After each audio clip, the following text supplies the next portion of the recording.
High School in the stadium known as Raider Valley, as the Walton Raiders at 3-2 play host to the North Cobb Warriors, ranked number 9 in the 6A classification at 5-0. Hello, everybody. I'm Brandon Adams. Happy to be joined alongside Rusty Mansell. And welcome to the start of region play in earnest all across the state of Georgia. And here in Region 5 and 6A, kind of a perfect encapsulation of just how competitive this time of year is. And for North Cobb, quite a story here.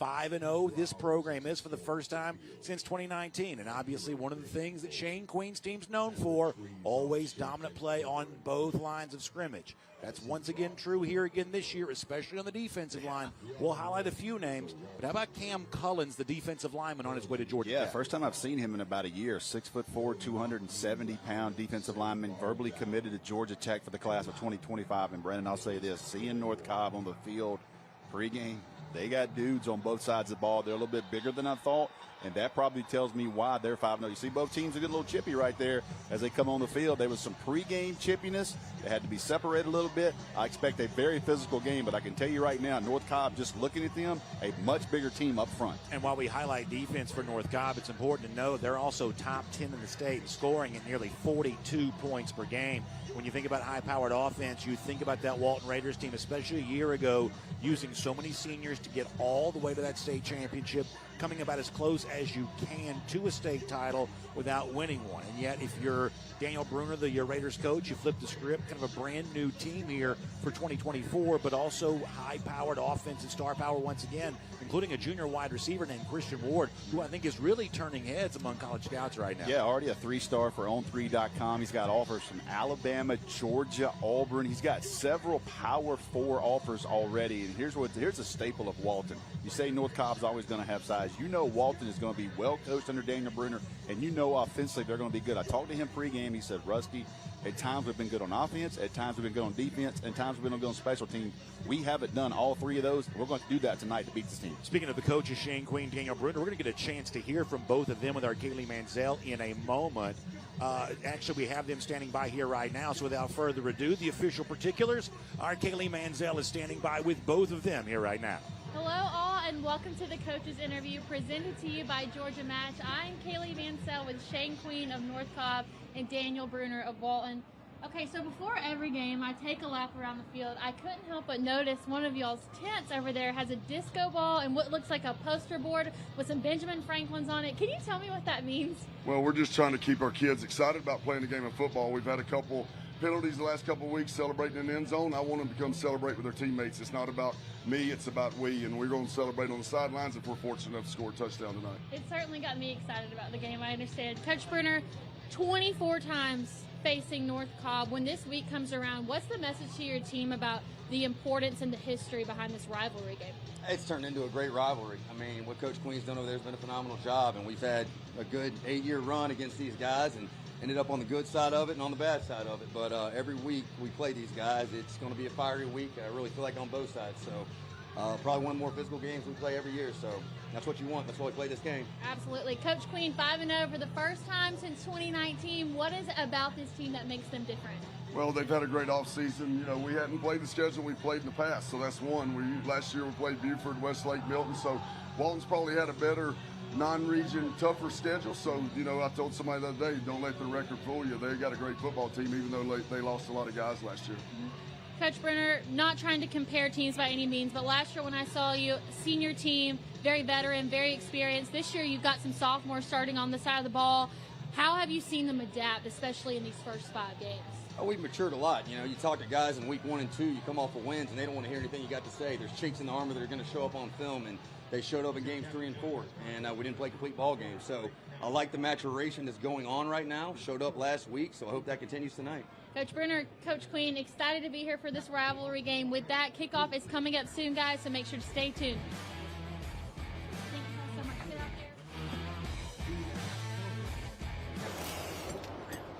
Hey, is the power off on this? I don't know. Just take it off. Safety violation, unsafe work conditions. In the construction trades unions, safety is our highest priority, and we train you to recognize and speak out on unsafe working conditions so that everyone arrives and goes home safely. Learn about careers in construction at GeorgiaConstructionCareers.com. This makes my dad proud. He went through his whole career as an employee. Now I'm the employer, something he didn't achieve. We are signatory to IBEW and do IBEW people wherever we go that we feel like they are faster and better than any of our competition. The advantages of being a signatory contractor is you're trained employees. You have unlimited manpower. It allows me to bid on jobs that I ordinarily would not go after.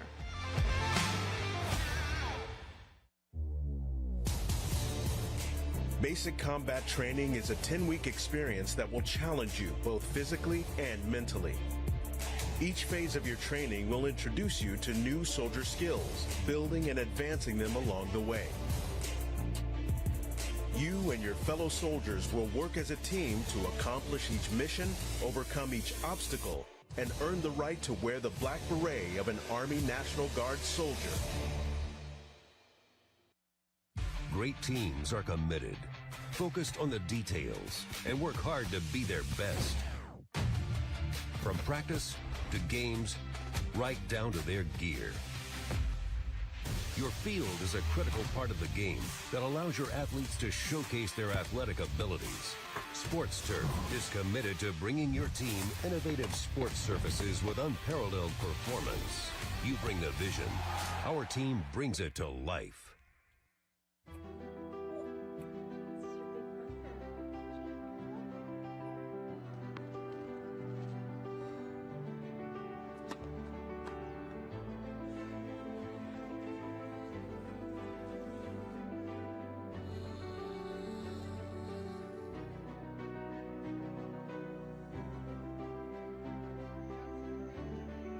For a healthier future together, look to Northside Hospital. The drive for the GHSA state title is presented by GeorgiaConstructionCareers.com. Transform your future today. Welcome back, everybody. You see the unmistakable blue of the Walton Raiders, their logo, cheerleaders flanking on both sides. The Raiders making their way onto the field here at Raider Valley. North Cobb doing the same just a couple of moments ago, and also just a little earlier we had a chance to see both these teams and the captains meet in the middle for our coin toss. That was a coin toss won by North Cobb. North Cobb deferring its choice to the second half here. Of course, that coin toss is presented by our friends at R.S. Andrews. So it's going to be Walton getting the ball to start the game here, with North Cobb getting its possession to begin the second half. And happy to have you here, Brandon Adams, Rusty Manziel, on what has really turned out to be a gorgeous night. Very hot during the day, but very pleasant right now, and a beautiful sunset here in the Cobb County area of Atlanta, Georgia. Of course, temperatures have been 81 degrees, not much wind. Very, very hot earlier, but I think it's kind of turning into a pretty pleasant night. Yeah, I was a little worried driving down. I was like, last week we might have jinxed it saying cramps is not going to be part of the game tonight, but it's really cool. I want to say this, too, talking to both coaches. I didn't realize today's the first day of fall break in Cobb County, so still very good representation by both schools and student sections, and expect a big-time county rivalry right here. There is no other way to say it. This is one of the best rivalries in the Atlanta area. This region has gone through these two programs for a good number of years here. And this expects to be an awesome football game here tonight. Michael Hill will get the honors for North Cobb, one of a couple of kickers we'll see for the Warriors. Across the Peachtree Sports Network, Atlanta News First on the streaming, we are underway on our drive for the GHSA state title. A kick going to land right at the end zone and be returnable here. Close. And it's going to be room to run down the sideline. That's Alex Ward finding his way to midfield, getting a block, staying on his feet inside the 30 and out of bounds there. And a huge kick return for Alex Ward to get things started for Walton. Number 7, Alex Ward. First of all, he catches it. It has to be on the inch line. Then he's able to get outside and contain, and you're going to see a massive block here at the end. Watch this Walton defender right here finish that kicker off.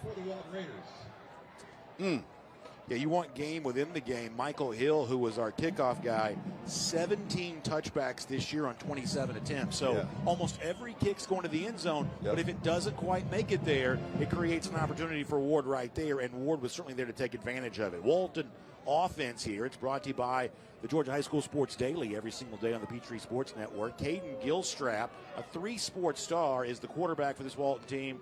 Lucas Farrington is a running back, and a good one. Gilstrap will throw, and he's going to look deep here on first down. Receiver was Alex Ward, the same guy that had the kick return a moment ago. He probably had to wait on that for half a second, and that created an opportunity for a pass broken up by North Cobb. And this ball's underthrown just a little bit. He's got him stacked. See, he's a yard and a half ahead of him, and the defender was able just to get his hand in there enough. But if he throws that on the money, that's a touchdown. And tuck that one away because number 7 run right past the North Cobb defensive back. Too much speed there for him. Looked like it was Miles Butler in on the coverage. Gilstrap now going to try to run. Shakes free. Now he'll throw towards the sideline.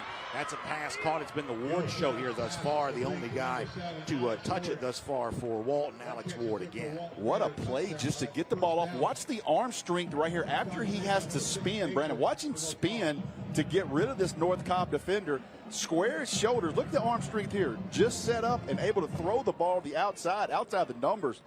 What a play there to pick up a first down. For some context, Caden Gilstrap, I mentioned a 3-sport star, but he's also a college commit to Wofford for both football and baseball. I believe it. So this is a top-shelf athlete. Good play, man. Keeping your balance. Gilstrap going to try to run again. Going to be wrapped up this time and maybe got back to the line of scrimmage. Jason Greer among the North Cobb Warriors all over that one. With that, we'll see our North Cobb starters on defense. Once again, brought to you by Georgia High School Sports Daily on the Peachtree Sports Network. Dom Moody, another one of those power, kind of FBS level recruits up there on the defensive line. He's going to East Carolina. Greer, the linebacker, we just told you about him.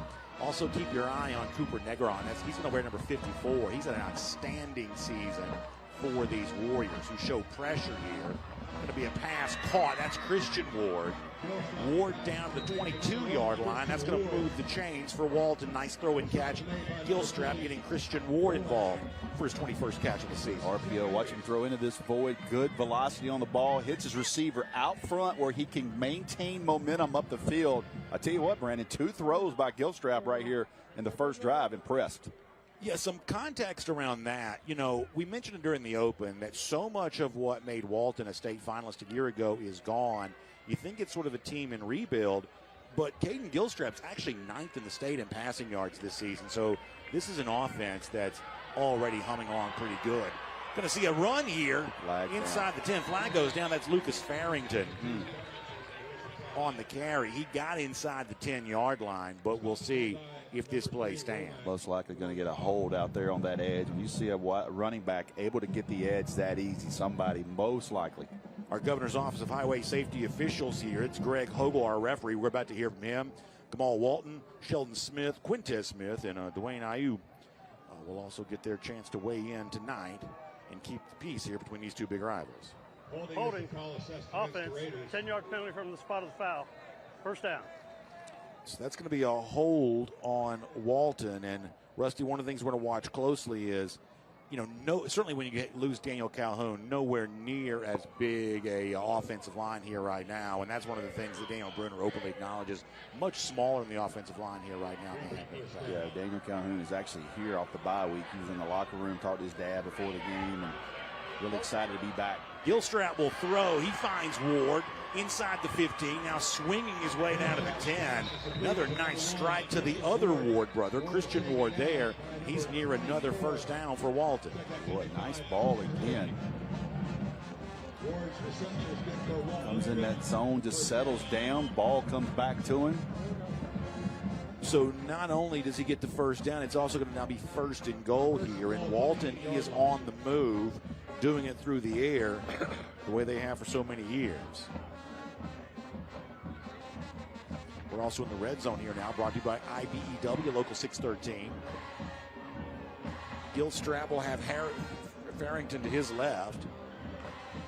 Man goes in motion, snap straight ahead, and now going to run and diving. And that's going to be Gilstrap for a touchdown. rushing score for Gilstrap. And that's going to get Walton on the board to begin the game here. Right down the field go the Raiders. Watch number 9 right here. Lock in. Look at him absolutely just KO that North Cobb defensive back. And that's what you want to see. Jake Thorner, who plays defensive end, and he plays H-back.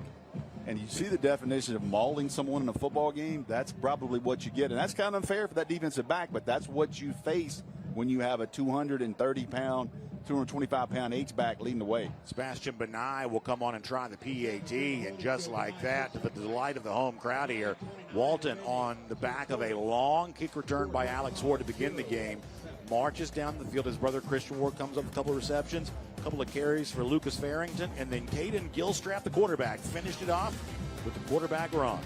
And just like that, the Raiders are on top. We are the Nix family, and this is our Ingalls story. Welcome to Henderson County, North Carolina, known throughout the South as Apple Country. Here, the family of Apple Wedge Farm is in its 5th and 6th generation, cultivating fresh fruit for the local community and beyond.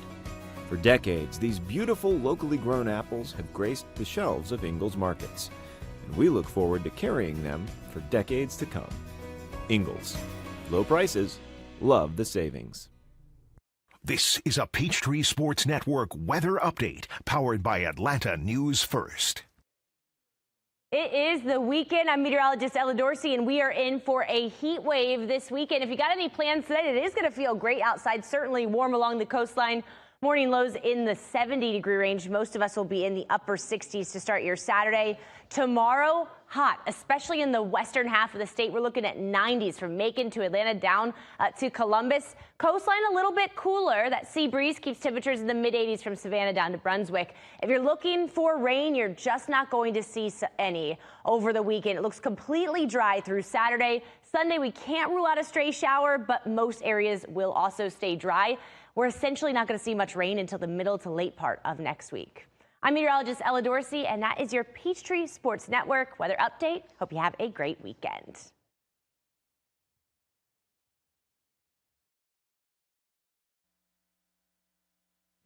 Welcome back, everybody. Before we get back to live action, let's also take a look around the state with our Deer Park update on the rankings, as can be found at ScoreATL.com with our friends from Score Atlanta and North Cobb, the team you're about to see on offense for the first time, checking in at number 9 after a 5-0 start. How impressive was Buford last week in this win against Douglas County? What a physical game, man. Certainly earning that number 2 ranking. Of course, when you look down there in the 5A classification, we would say it's just as deep as 6A. It will be for the rest of the year. Guarantee you. Hebron Christian at Blessed Trinity night. Big game. We'll keep an eye on that one. Yeah, we'll be watching that one very closely. Jonathan Guess and Ed Dudley, 2 terrific coaches battling there. I don't know who made Ed Dudley's schedule, but he may have been talking to him in the offseason. I think he's got the Raiders in Vegas in a couple of weeks, the way they're playing. Speaking of the Raiders, these Raiders, Sebastian Benai will kick it off now here for Walton, 7-0 lead.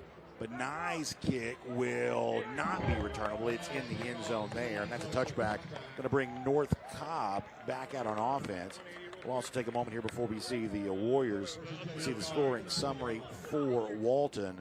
A lot of the Ward brothers, Christian Ward, Alex Ward, and a really impressive drive capped off by the rushing touchdown for Caden Gilstrap, and that is Walton with a fresh set of players from the last time we saw them on our TV channel. We've doing basically what they've always done. We've watched Walton so many times the last 2 years. I could have named you that starting 22. Yeah, Ashton Woods and the Hecklinskis and that whole bunch won a lot of football games, man. To start offensively, North Cobb going to have 3 receivers off the right side. Man goes in motion. That's going to be a handoff as well. Driving and fighting forward and getting near the 25-yard line. Zach Bellew, the freshman running back, getting involved. Yeah, a lot of buzz around this freshman running back. You start playing in 6A football for North Cobb as a freshman.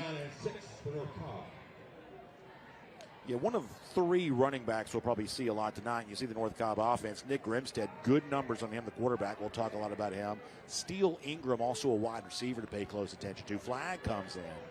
But while the skill position guys, you see the drive, the run continuing, while the skill position guy is going to get a lot of attention, Shane Queen really says it's our offensive line, though, that's been the strength of our team.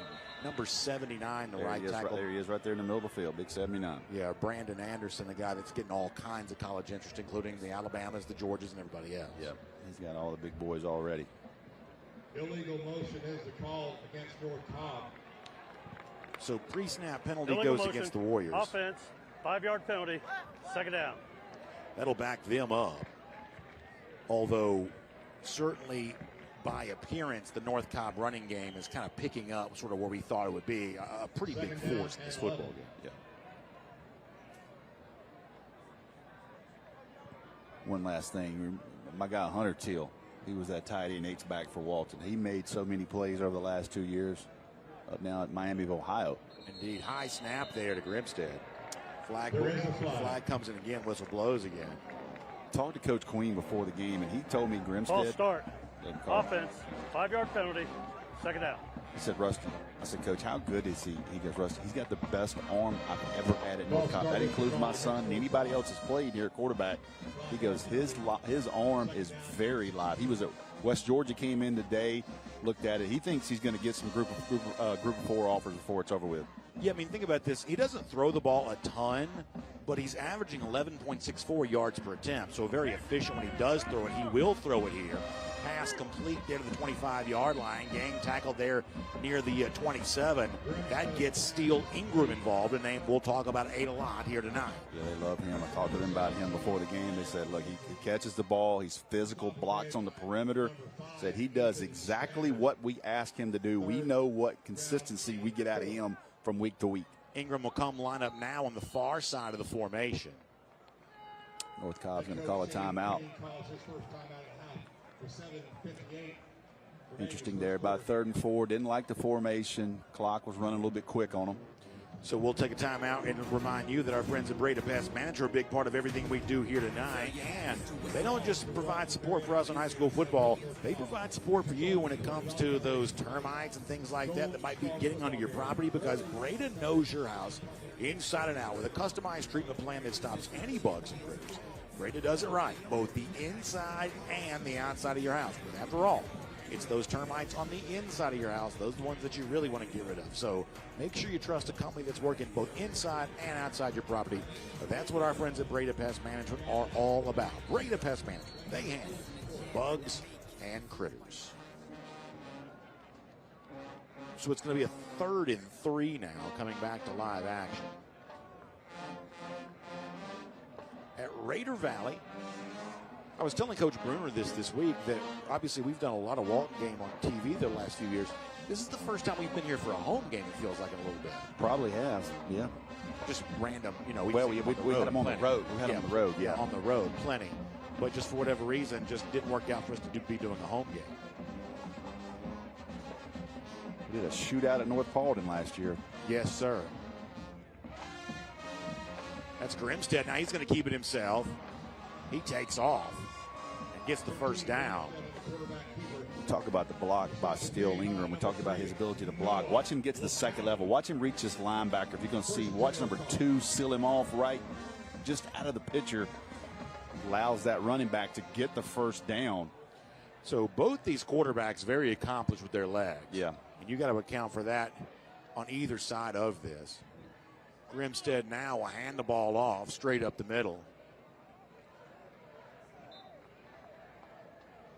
See Noah LaValle there, number 3, 2026 linebacker. He's got off his brothers at North Carolina.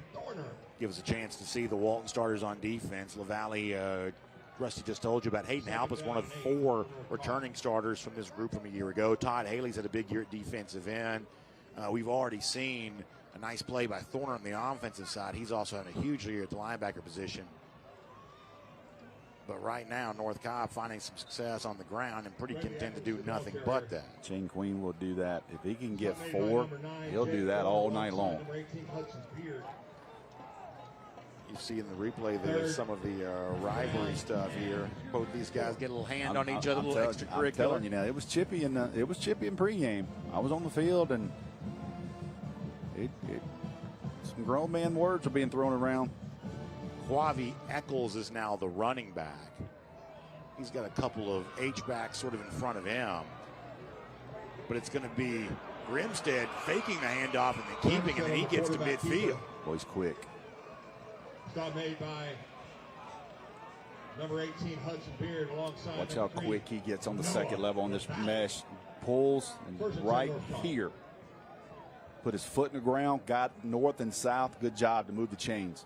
It almost works like the RPO pass does, in that for 1 second it just sort of freezes the defense. 100%. There's a right read by him. He's reading that defensive end. He crashes down on the back. He keeps it, and nobody is there from contained. You have to run fit that RPO. Warriors now, a couple of receivers on both sides. Grimstead will throw. Easy throw-in catch. Complete the 35, knocked out of bounds near the 30. That's Steele Ingram on the receiving end of that once again. Good protection here. See run back, help him pick up. Plenty of time, good arm, just throws it right in there for number 2. Settled down in behind that Walton defensive back on the sideline and gets right upfield for another first down. Right tackle Brandon Anderson lost his helmet. He's going to have to step off for a play.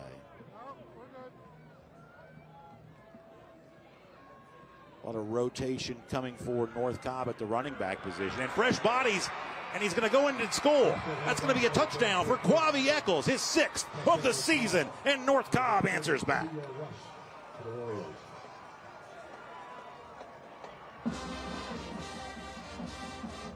Just sheer power. They just manhandled him, and big man there never kept his legs moving. But I was watching the line of scrimmage, and Brandon, they pushed him off the ball. Look at the bodies getting moved. I mean, when there's holes like that.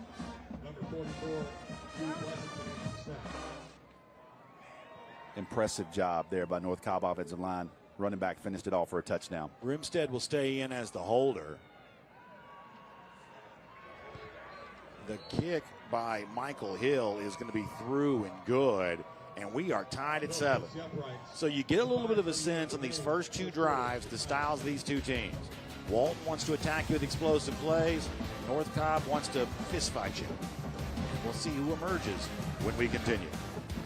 A journeyman with Local 85, when you turn out, you can be hitting 6 figures. Okay, I have your back, you have my back. We're going to do this together. We're one for all for one. College just wasn't for me. Let's look into actual career jobs that wouldn't take college, where I wouldn't, lose money and all that. Instead of losing a lot more money at the end, why not make money and make more money at the end?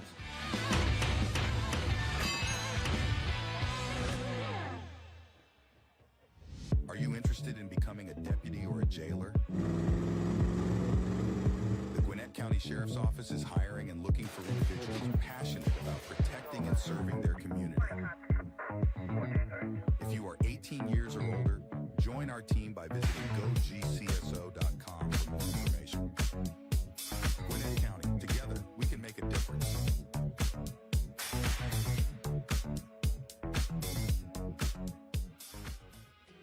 Nobody wants to hear the word roaches, because who wants to admit they have roaches? I actually found some weird roaches. I didn't know what they were. I decided to choose Breda. I reached out to them. They check in routinely. They're explaining what they're doing. So there's a lot of clarity in the process as well. I think that just speaks to the level of safety that I feel with the organization. The facts are, roaches are everywhere in our environment. So what are you doing to keep them out of your home? Breda, no need to be afraid of bugs. Struggling with food insecurity can feel lonely, yet every community across America is affected by hunger, which is why our Kroger associates work together to rescue nutritious food that would otherwise go to waste in an effort to donate 3 billion meals by 2025. Because we believe everyone should have access to fresh, delicious food. Join the Kroger Zero Hunger, Zero Waste Foundation to defeat hunger and eliminate food waste. I've used R.S. Andrews 15 years, purchased 2 heating and air systems, so I rely on their technicians for service. I call, they come, it's fixed. And I appreciate Andrews' commitment. He gives it his all. That's how R.S. Andrews makes me smile. Yikey wawa! Running out of hot water is one way your water heater cries out for help. Call R.S. Andrews. Get a water heater rejuvenation. Your water heater gets added life, you get more hot water. Another way R.S. Andrews makes you smile today. The GeorgiaConstructionCareers.com drive for the GHSA state title is sponsored by the International Brotherhood of Electrical Workers, Local 613. Electrify your career. The Gwinnett County Sheriff's Office. Serve and protect through dedication, professionalism, and active cooperation with the community. Kroger. Boost by Kroger Plus. More savings, more benefits, a new level of membership.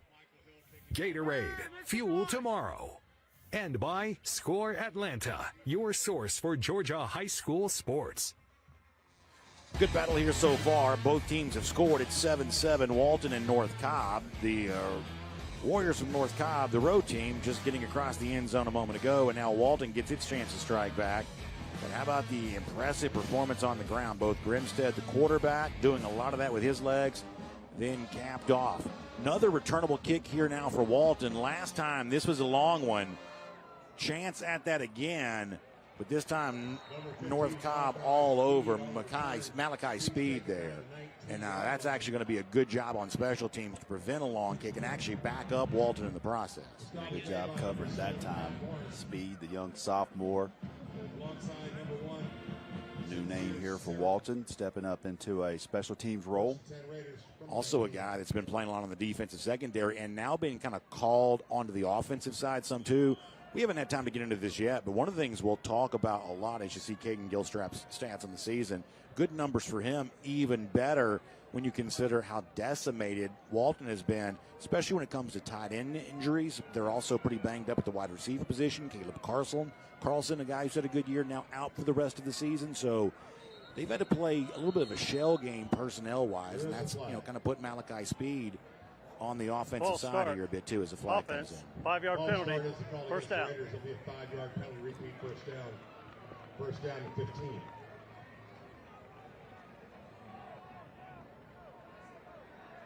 This is a Walton team 3-2, maybe figuring some things out at the right time. Got a big win in the region last week against Wheeler by an impressive margin. Got Jude Cascone, who's back. Got a cast on his hand, playing tonight. 1st and 15 after the penalty. That's going to be a handoff up the middle to Farrington. Cascone, number 19. Got some early offers. The stop is made by number 54, Cooper Negron. You see the play here again. He's countered. Second down and 13. 54 beats the pulling tight end, steps up underneath him and closes that. But to back up what you were saying, so Cascone's got a cast. Hogan Hans, another tight end, got hurt in the Corky Kell Dave Hunter Classic. Daniel Brunner said we've had to play offensive linemen at tight end. They've had essentially 4 pretty significant tight end injuries they've been dealing with to the point that room was almost completely empty with no healthy bodies. On second down, Gilstrap going to look to throw, trying to find himself some time. Now he'll just have to run it and finally going to go out of bounds, near the 21-yard line. A very popular play you start seeing on Saturday. They try to run the backside wheel route to 22. He looks and it's covered. This corner sets on that. Good job by the North Cobb defensive back. And Gilstrap just gets what he can, but they tried to sneak that running back out the backside on the wheel route. And the North Cobb defender picked it up. Almost had a dump-off opportunity there to Christian Ward. Yeah, I think so too.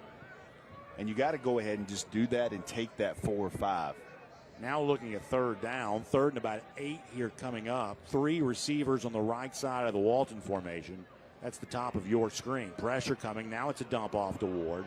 Ward going to try to dance back, but he's going to go nowhere. Swarmed immediately by the Warriors. And they're going to force a 4th down here very quickly. Nice job by the defense there, recognizing that someone let them go free. Something's up. Watch the D-line come back and converge on him. You get a free release, you know something's going on. It's a little bit different to have a screen right in the middle there. It was Cam Cullens, the tech commit, the defensive lineman, who actually chased down Ward on that. Good job of Cullens kind of changing his body and recognizing the screen and then being among the many to make the tackle. That's going to bring on Brian Gunnels to now have to punt. Much better series there by the North Cobb defense. Penalty put Walton behind the chains as well to start off. Gunnels will get a wobbly punt that bounces and now takes a North Cobb roll. It bounced inside the 45, rolled back, eventually out of bounds, it's about a inside 12, the 40, a yeah. 12-yard punt with that roll. Not a huge net win there for Walton at all, and that'll give us a chance to celebrate our winning teams of the week here. Congratulations goes out to Rabun County in the 1A classification, North Cobb Christian from 2A, Savannah Christian, and 3A we'll get a chance to see them on. Boy, I tell you what, we're going to see some special D linemen next week, man.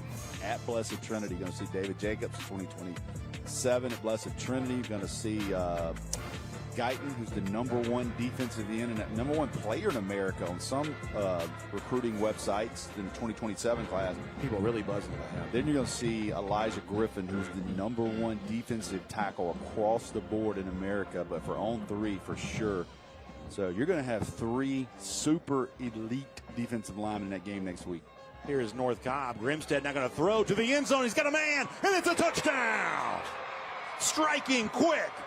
Steele Ingram is there to bring it in.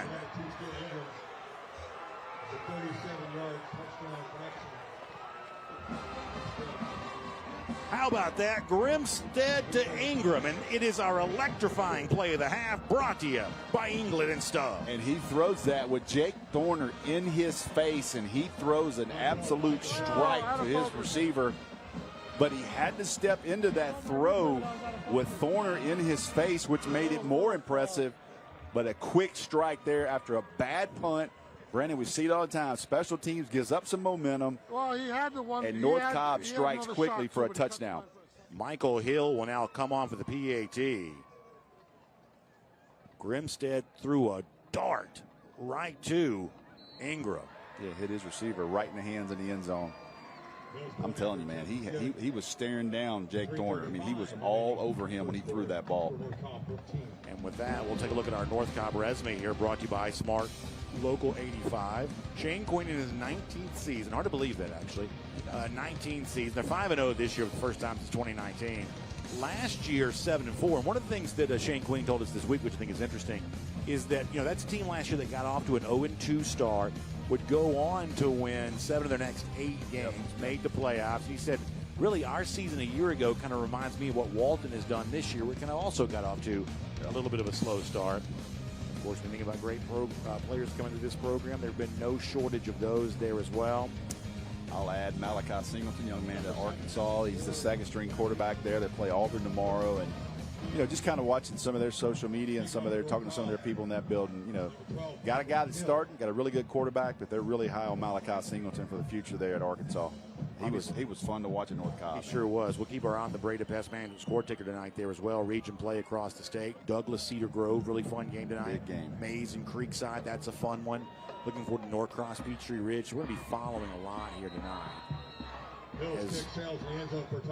Good kick by Michael Hill creates a touchback opportunity. So after the big kick return to begin the game, it's been a good special teams play in the previous kick for North Cobb and then a touchback right there. And so that's going to back up here Walton as they go back on offense here again. Yeah, you want to stay out in front of the chains, not what Walton does well. They got a 10-yard penalty on first down, stayed behind the chains.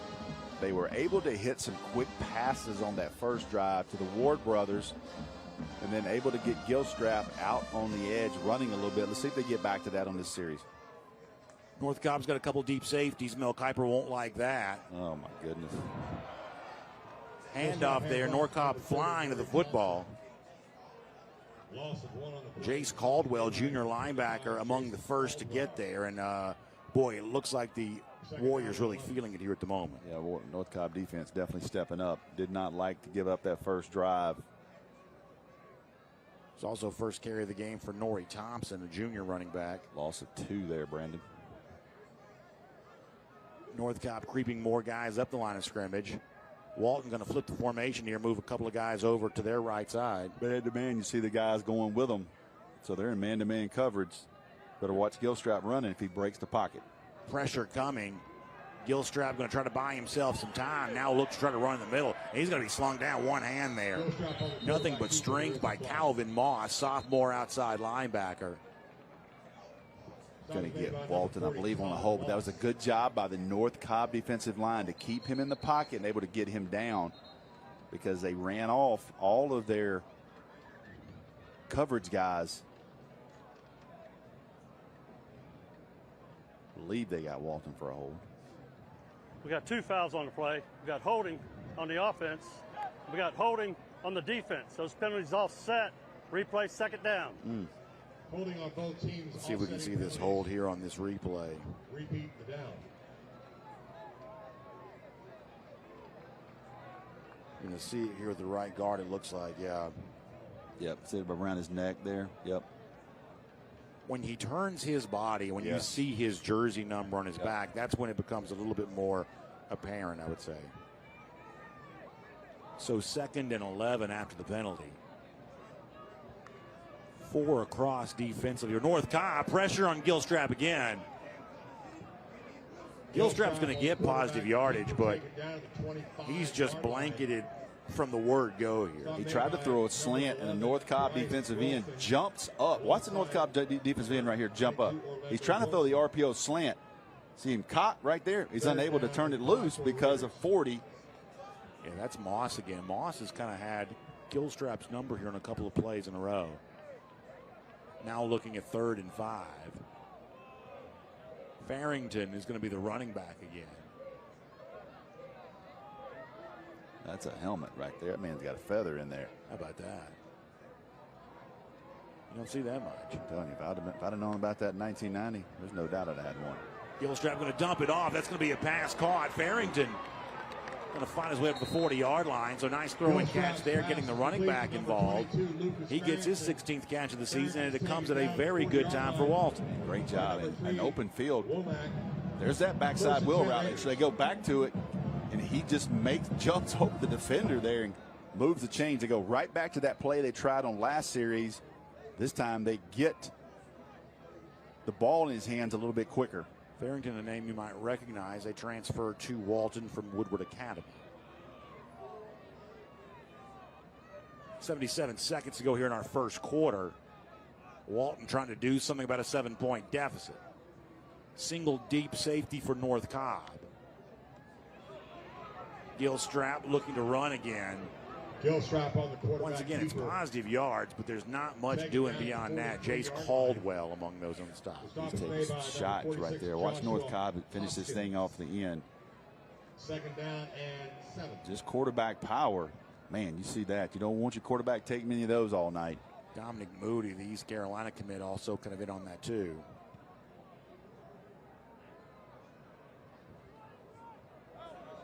Ball sits at the 43, makes it 2nd and 7.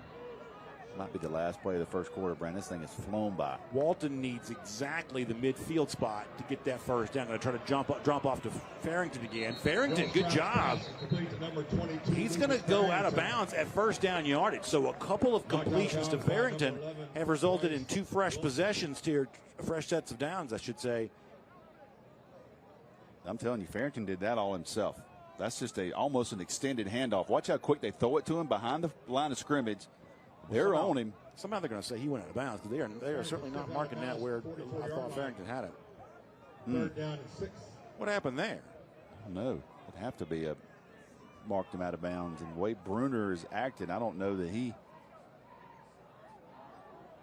not really arguing a bunch.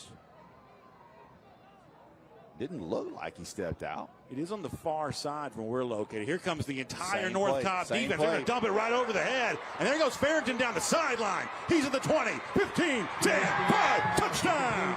Lucas Farrington.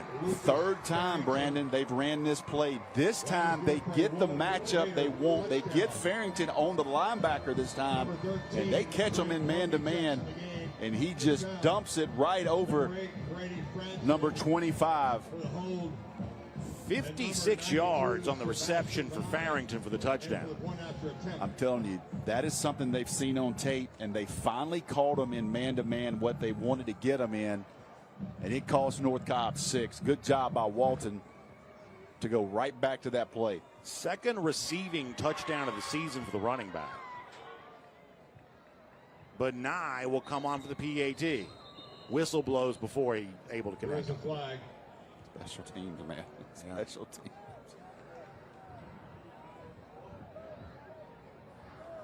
False start. False start is the call. Offense, 5-yard penalty. still an untimed down. Shane Queen, the North Cobb coach, gave us a good note on that this week, saying, listen, some of these teams I talked to, they put in their kick coverage 2 weeks before the start of the season. We put ours in during spring practice. Yeah. We want everybody to understand just how important a part of the game that's going to be. Yes. In this particular case, though, it's Walton who gets the penalty, and that's going to back up Benai for his PAT. He'll have to connect from 25 yards out to make the score tie.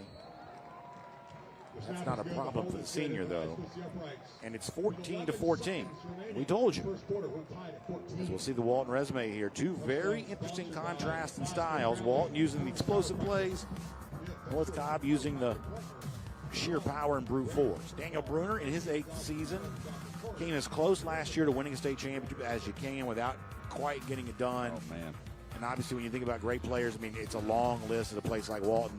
Dominic Blaylock, we know. Jeremy Hiklinski. We talk about Brandon Kublano going back years ago. Also off last year's team, Dan Calhoun, Ashton Woods, the half-brother of Dominic Blaylock, the terrific linebacker. Yep.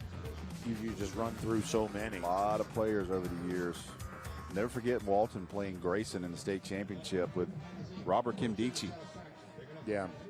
And listen, I know they did come up a little bit short, but for my money, Jeremy Hiklinski was the best quarterback in Georgia last year. I certainly agree. I talked to Coach Brunner, said he talked to Jeremy. He is clearly right now their number 3. They feel like both the guys ahead of him will not At be Wake there. Forest, by the At way. Wake Forest, yep. And so he has every opportunity to be the guy next year. He just, that performance at Carrollton last year and what he said, I wish I could repeat what he said to the team pregame on the field. But I'm telling you, it was one of the most fiery speeches I've ever heard a player. Sebastian Benai will kick things off here. That's going to be a short kick. Will be returnable inside the 5. Got an alley. Running 15-20. Still on feet 30. Finally going to be knocked out of bounds over there near the 40-yard line. Nice return there for Dylan Womack. Got a flag down on the North Cobb sideline. See if they got a tackle. See if they got something late. But here we go with special teams. Yeah, called him one-on-one, man. Yeah, just a beautiful dump off to Farrington and a sharp play by Gilstrap, who, as we said, you can talk a lot about what kind of feels like a little bit of a reboot for the Walton offense, but Gilstrap's numbers on the year are fantastic. 10-yard penalty, first down. Big penalty there. Wipes out another big return by North Cobb. See a couple of those tonight. Walton had one, now North Cobb has one, but unfortunately got a penalty on it. So they'll bring back Nick Grimstead back on the field. Speaking of touchdown throws, he had certainly a pretty throw to Steele Ingram on the last possession offensively for the Warriors. He's got 2 receivers on both sides of the formation. Billingsley goes in motion. It's going to be a pitch on that side there as well, getting a block and fighting across the 40-yard line. Cam Morris getting involved. In the quarter there. And so with that, our first quarter will come to an end.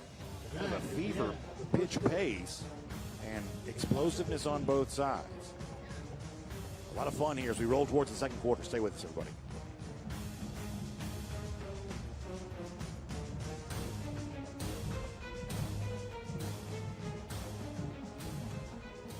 This is your reminder to thank the friend who gets McDonald's breakfast for the group while everyone else sleeps in. Mix and match 2 savory breakfast hits for just $4.79. Ba-da-ba-ba-ba. With Life Alert, one touch of a button can get you help fast. I've fallen and I can't get up. Don't worry, help is on the way.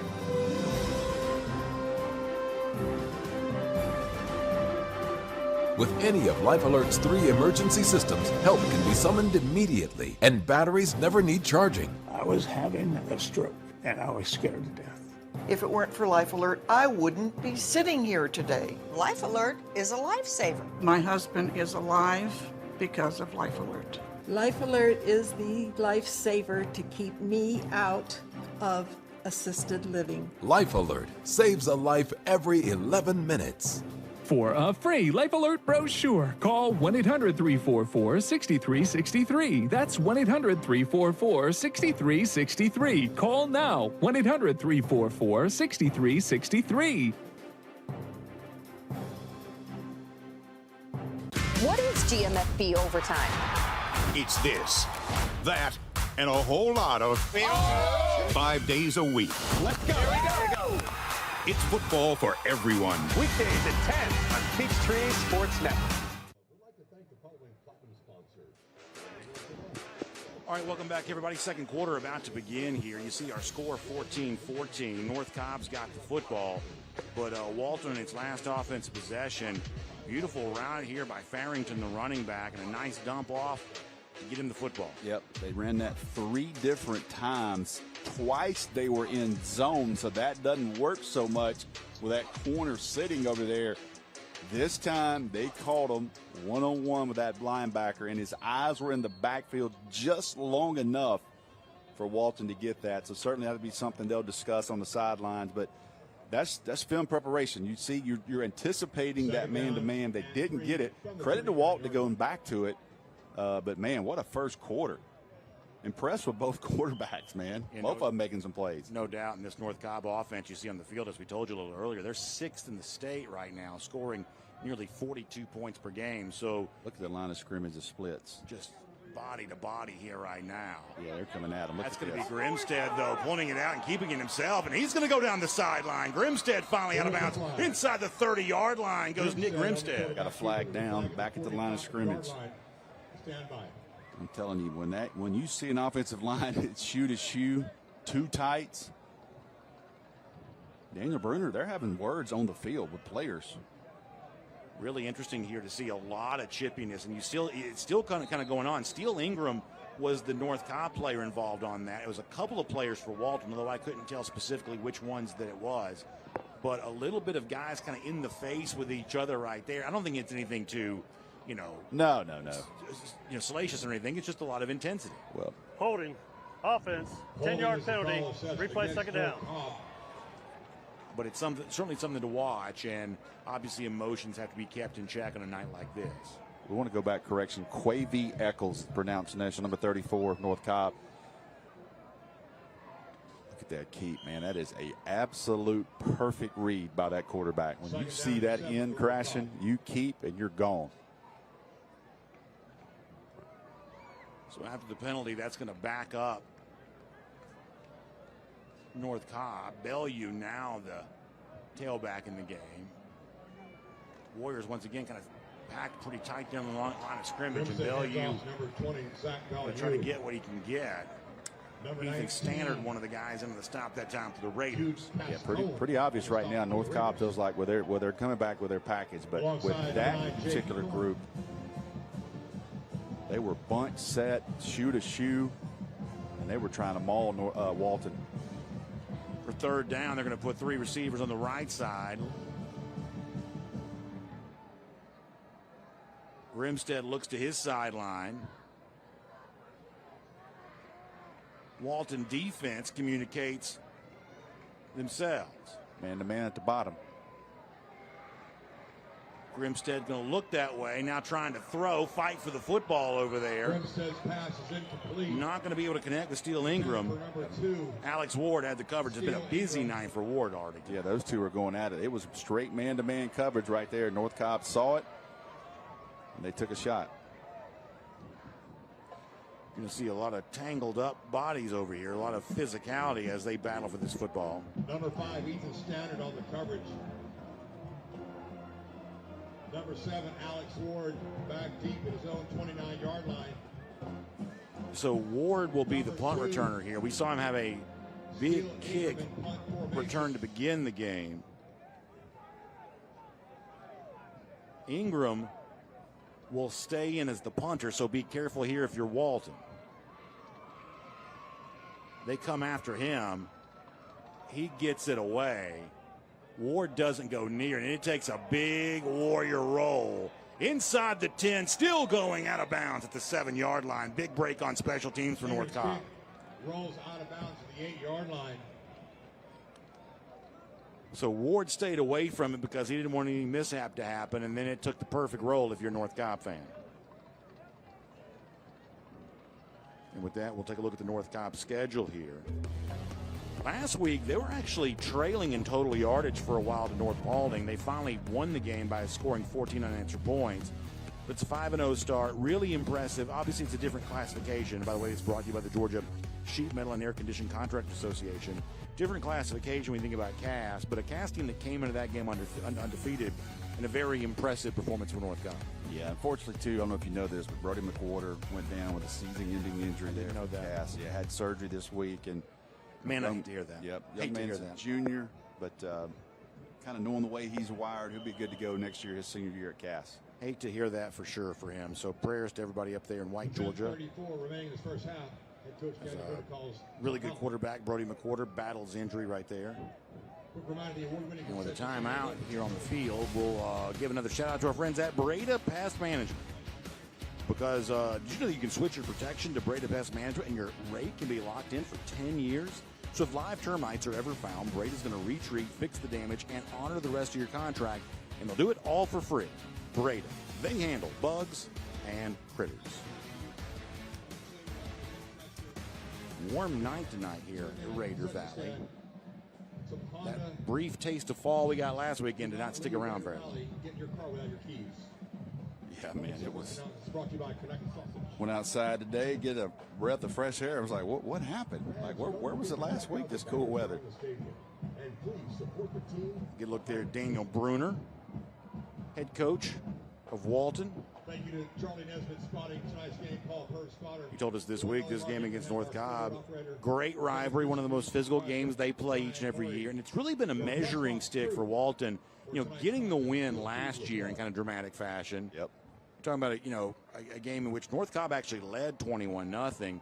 Jeremy Hicklinski, who we talked about before, threw 4 touchdowns in the second quarter. Yes. Then after that, Walton had the lead, and that kind of broke what had been a losing streak for Walton against North Cobb. Gilstrap back in at quarterback, sending from around his 5-yard line. Boy, he's called his own number a lot tonight. Yeah. Getting up to about the 10-yard line that time. I believe when they go back and look at this is one you want to kind of go ahead and give your running back here. Gain of 1 on the play, second down and 9. On that mesh. Young quarterback, but impressed with both. Both of them being able to run the football stresses you so much. You have to play 11 guys. You have to play sideline to sideline. Ball actually sits around the 9. Essentially got no gain on that. Second 10 now. Gilstrap will roll right. He's got time for now. Now he'll run. Finally down out of bounds there, or I should say not out of bounds, but on the ground around the 17, 18-yard line. So got about 7 or 8 there. Made by number 41, Latavian James. Taken down at the 16-yard line. Third down. So it's going to bring up a very manageable 3rd down here for Walton.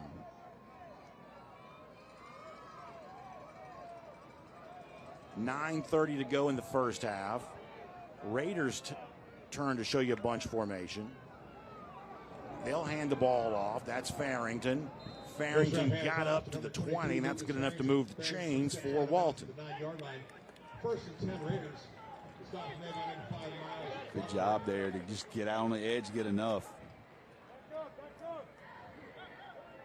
I like Farrington. He's got a little bit of giddy up to him. They're going to say he went down at the 19, but still good enough to first down. Christian Ward's going to become the receiver on the left side over here. See if they take a shot on first down. There is a flag. Gilstrap may have drawn North Cobb off sides. Although North Cobb says it's actually Walton who moved. False start. Offense. 5-yard penalty. And they're right. It almost looked like North Cobb jumped and then the Walton offensive lineman reacted to it. Both teams were pointing at each other. Watch this. Right here in the middle of the screen. See North Cobb move, and then watch the Walton guy react. Yep. North Cobb might have got away with one right there. So if the North Cobb defender draws contact, that's offside. Yes. But because he got back, it's the Walton player responsibility to stay still. Gilstrap pulls the football back. Going to run it again. Shakes free of a tackler. Now he's going to try to run right side. Here's Gilstrap still on his feet. 20. Across the 25 up to the 30. It's first down yardage for him. Almost wrapped up. Pulled free, and then he got himself another first down. Yeah, the danger of that is you break contain, and your two defenders are in man-to-man coverage. They don't even see him running. They're running with the wide receivers. Once he breaks contain right there, the Walton defenders are covering down the field. So he's able to get down the field and move the chains. That's what hurts you with a dual threat quarterback. Make something out of nothing, Brandon. Ball now sits at the 31-yard line. North Cobb creeping pressure up the line of scrimmage. Gilstrap trying to find someone to throw it to. Not going to crank it up and throw. He's got his guy there. That's Ward, but it's going to be intercepted instead. Picked off on the play by Aziz Helm. Coming back into Raider territory. Big interception there by Aziz Helm, and that is going to create a turnover for the Warriors. Man, the freshman, I want you to watch this freshman come back to the ball. He reads it, and he tracks it almost like a baseball. You watch him throw it. He's going to come from underneath, Brandon. Watch him running toward the ball. Jumps in front of the receiver. What a play by the freshman to read that, number one, and then track it down and make the interception. What an impressive play. He's got good size, too. I'll tell you what now. Start talking about Georgia Elite Classic. Got to have some DBs. Second interception of the season for Helm. Great anticipation there by the freshman. He had to come back on that ball. And now here comes North Cobb again. First and 10, North Cobb. Ball at the 38. 4 across. In motion goes Billingsley. Fake pitch, now throwing. Middle of the field. It's caught. And it's going to be a touchdown. Into the end zone. Sebastian Easley. His first of the season. There is a flag. There is a flag, though. Hold on.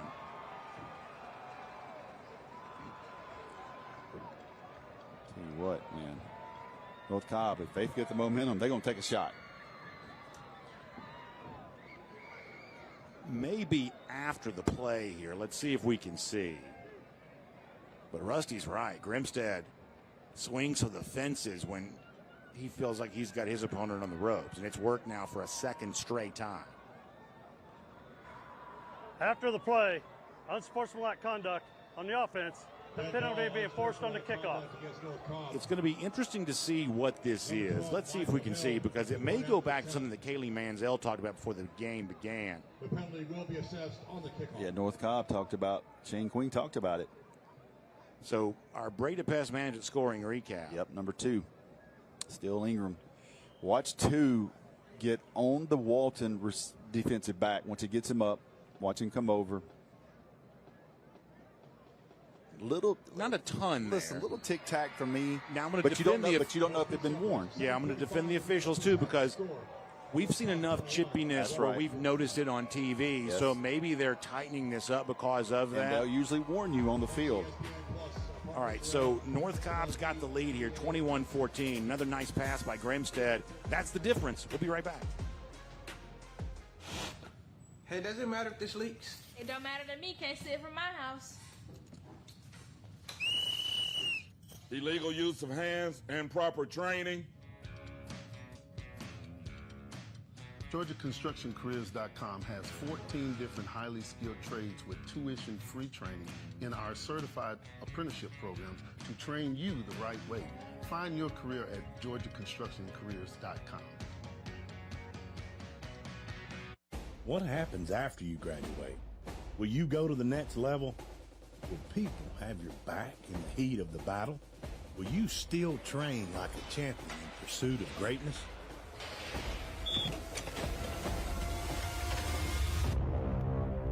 You will when you become an IBEW electrician. Join our team. Visit IBEW613.org.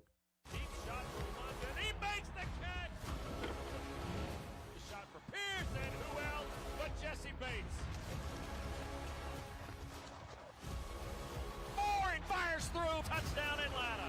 That goes nowhere.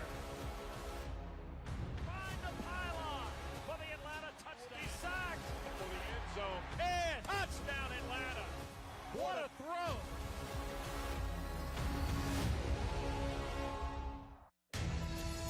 teams are committed, focused on the details, and work hard to be their best. From practice to games, right down to their gear. Your field is a critical part of the game that allows your athletes to showcase their abilities. Sports Turf is committed to bringing your team innovative sports surfaces with unparalleled performance. You bring the vision, our team brings it to life.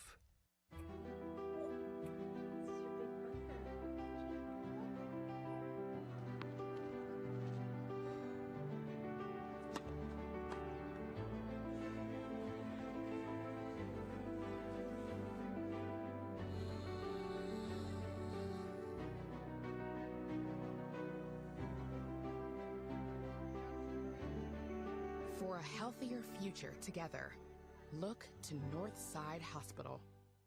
The GeorgiaConstructionCareers.com drive for the GHSA state title is sponsored by Sports Turf. You bring the vision, we'll bring it to life. Deer Park. Visit DeerParkWater.com to nominate your team for the Deer Park Team of the Week all season long. The Georgia Army National Guard. Live here, serve here, work here. Smart Local 85. Sheet metal is a smart move. And by the Governor's Office of Highway Safety. Seatbelts save lives. The Governor's Office of Highway Safety reminds you to buckle up before every trip. All right, welcome back. You see our two coaches, Daniel Brunner on the left from Walton, Shane Queen on the right for North Cobb. Great rivalry here. Coaches always make that. You know, North Cobb's actually won 3 of the last 4. We told you earlier about the win for Walton last season, but the Warriors getting the 3 previous wins prior to that. And I think both these coaches are open and honest about just how much this particular game means here in this Region 5 of 6A. You also see North Cobb backed way up here on the kick. That means they're going to kick it short, field it inside the 20. Now running is Malachi. Speed going to use the short kick to get good field position here. So that's going to get Walton back in business there offensively. Let's go back and take a look at our drive summary. Of course, the interception there got it going for North Cobb. So Helm got the interception, then Grimstead comes striking back with the touchdown. You're going to see Ingram come over and have the celebration. And Rusty, I can't help but think back to what Kaylee Manziel was talking to Shane Queen about before our game began, that they put like disco ball on the sideline. They put so many things over there. Shane Queen telling Kaylee to begin the game, that's where we want our celebrations to be, on the sideline. And instead, once again, I guess what has been a persistent problem, maybe a little too much celebrating and maybe trash talking after a touchdown. You saw that at the tail end of that play. And referees watch film. They have huddle access, so they know you have a tendency to do that. They have warned them pregame, but you know, a little bit of not so much of a penalty there, in my opinion. But again, you never know what they said during pregame or what's happened during the chippiness. It certainly was not an egregious violation, I would say, but it is a continuation of what's been. We've seen players close to being separated a couple of times, including, by the way, before the game began when both teams didn't come out on the field. So that's the extra backstory as it relates to some of that. 3 receivers left side. Tied in line with the offensive line. Handoff goes to Farrington. Farrington up to about the 48. He may have gotten 3 that time. Stop was made by number 92, Orlando Wilson. 2nd down and 8. Yeah, I mean, I like North Cobb. When they've got momentum, they're going to take a shot. They got the Walton defender in 101. Grimstead delivered a strike for a touchdown. We're 21-14, North Cobb on top. Caden Gilstrap, baseball and football committed at Wofford. He hands it off. That's going to be Farrington. Out of bounds, I think they're going to say the 49. That's going to bring up 3rd down now here coming up for Walton. Brunner saying of Gilstrap that he's had some ups and downs here this year because he's really just had a lack of experience. You know, when Jeremy Hiklinski, the previous starting quarterback for Walton, was a backup, he was actually playing a pretty good bit, sharing time with Zach Roseman that year, the previous starter prior to Hiklinski. Gilstrap played last year more like a traditional backup. Yes, because a lot in the fourth quarter, running clocks. But they were excited about him. Every time I was down here, Rusty, we're excited about this next one. And as I said earlier, he's 9th in the state in passing yards. You see pressure coming from North Cobb. That, I believe, caused a Walton player to jump again, I believe. Yep. Sure did. False start. Offense. 5-yard penalty. 3rd down. Interesting when you look across this, and you'll see the jump here on the left side with the tackle. It's interesting when you look across here with the offensive line. Left tackle 220, left guard 255, center 235, right guard 255, right tackle 230 for a huge school that has 100-plus players. Yeah. Not the biggest offensive line, and certainly not as big as Walton had a year ago. Yeah, they had some big guys last year, and obviously when you got a 350-pounder. Yeah, that means the average is going to go up, right? Yeah. 3rd and 8 after the penalty. Gilstrap looking to throw sideline route. Not able to connect with his intended target, though. There is a flag. A flag comes in again. Christian Andrews was in the game as the target, as Walton kind of goes a little deeper into its depth here as it continues to battle a little bit of injury there. Andrews, intended receiver, stand by for the call.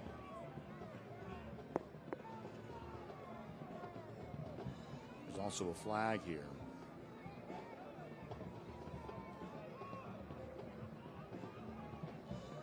And a long deliberation on telling us exactly what this is. Personal foul, roughing the passer on the defense. 15-yard penalty results in a 1st down. So we're going to see what leads to the roughing the passer on Gilstrap. Looks like he's going to get hit in the head right here. Oh, yeah. Running finish through the helmet. That absolutely cannot happen. You have to pull up there. They're showing blitz. They drop coverage and bring 3 guys back. Gilstrap lost his mouthpiece. I didn't get to go all the way back there and get it. Got to pull up there and not go to the head. He finished through it and pushed his helmet back. Well, penalties and costly ones are kind of becoming a little bit of a storyline here for North Cobb, despite the fact they have the lead. 4 receivers for Walton, split 2 on each side.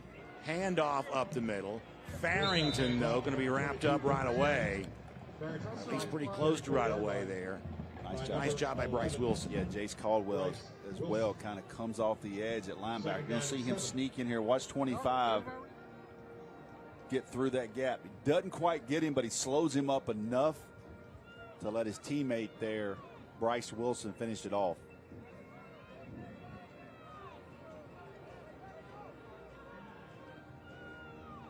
Now looking at 2nd down. Gilstrap, pressure coming on him. He's going to get to the 30-yard line. Took a big shot on the shoulder. Gilstrap. Chased down on that play by Dom Moody, the East Carolina commit. Stopped at the 31-yard line. Number 55. Let's also give you an injury report here. What looks to be, at least for right now, Lucas Farrington going off the field a little slowly. That's obviously important for Walton. We'll try to watch that status throughout the night here. Of course, it's brought to you by our friends at Northside Hospital.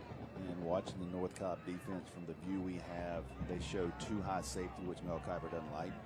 They show 2 high safety, and they roll that into single high. They're showing a lot of pre-snap stuff and getting out of it. 2 tight ends for Walton. Nori Thompson's the running back. It's going to be Gilstrap himself, though. Dropped there at the 30-yard line. That's going to be about 3 yards short of a 1st down. 4th down and 3. So decision time now coming up for Daniel Brunner and the Raiders. I want to see if they get back. Kind of going to call timeout. North Cobb's going to call timeout, but kind of, get back to that first drive. The Ward brothers have kind of gone quiet. They played them on defense. They've been playing them on defense, but 4th down here, you want to get 1 and 7 in. Get your best personnel in on a 4th and 4. Hey, while I have a moment here, let's also remind you, we showed you some football rankings a little earlier, but that's not the only rankings we got for you here right now. The Score Atlanta softball rankings can be seen every Tuesday on ScoreATL.com. Be sure to tune in to the Georgia High School Sports Daily, the new show airing live out of the Score Atlanta television studios every weekday at noon on the Peachtree Sports Network for a breakdown of each classification and the teams rising and falling in the rankings. All episodes are also available digitally on Atlanta News First, Zeem, and the NFHS Network. Got blamed last week by Kaylee Mansell saying I gave her big feet and she couldn't play shortstop because of that, so I apologize for tonight for that. She had to play third because she's got big feet from her pops. Well, as mad as she was at you last week, she's going to be even more mad that you've told the entire Southeast that she's got big feet. I'm guessing that may be the madness part too. I might get a text tonight. It's been a long week. Two tight ends again here for Walton. 4 across. Safety creeps up towards the line of scrimmage. 8 seconds on the play clock. Gilstrap, the quarterback, looks back towards the side. Brunner calls timeout. And now Daniel Brunner wants another timeout. So we got the basketball. You see our formation. We're going to see how you're going to line up. We come back out. We see how you're lined up. So we'll call timeout. And when you look at what we have left in the second quarter, 4:56 to go, given the fact that North Cobb, now they were explosive on their last touchdown, but given the fact they can be ball control and running the game, if you're Brunner here, you're thinking about, well, if we don't maximize this 4th down play, we may not get it back, at least in this half here. Yep. And it will be North Cobb's football to begin the second half, too. You've got to be aware of North Cobb's ability to just line up and kind of run the football. Even though they've taken some shots, Shane Queen would be more than happy to run this half out with a nice 4-minute drive to finish it off. This is also the old Tecmo Bowl kind of strategy of you don't want to be down 2 scores. No. I'm not saying we're going like to a 50-40 type finale here, but these are 2 offenses that can score quickly. And so you want to be really careful about getting down 2 scores. And you want to see if Farrington gets back in. I don't see him on the sideline, and he's kind of different for them at running back. They're going to get in. Christian Moore's going to enter the game, number 1. He's going to be at the top of the screen, outside the numbers up top. Yeah, far left of the formation. That is awfully wide. So he comes back in on slant underneath here. Tight end goes in motion. It's just going to be Gilstrap straight ahead. He's going to fight. It's going to be close, right? They didn't get it. Not with that spot. Yeah. Not with that spot. Based on where the spot's taking place, it looks like it's going to be a turnover on downs to the benefit of North Cobb. So right now, Walton having a hard time getting playmakers involved here. Gilstrap forced to run it once again. And it just seems like North Cobb, for the most part, is kind of getting to that, including Bryce Wilson on the tackle right there. Yeah, they're not even going to measure that. And North, they're going to make them measure it. But based off that spot. So I think we're going to take a break here. Yeah, it's going to be a turnover on down. So North Cobb will have it when we come back. So we'll be right back with more second quarter action right after this. This is the home of the GOATs. Friday Night Lights. And home of the Ballers. This is home of the Gamers.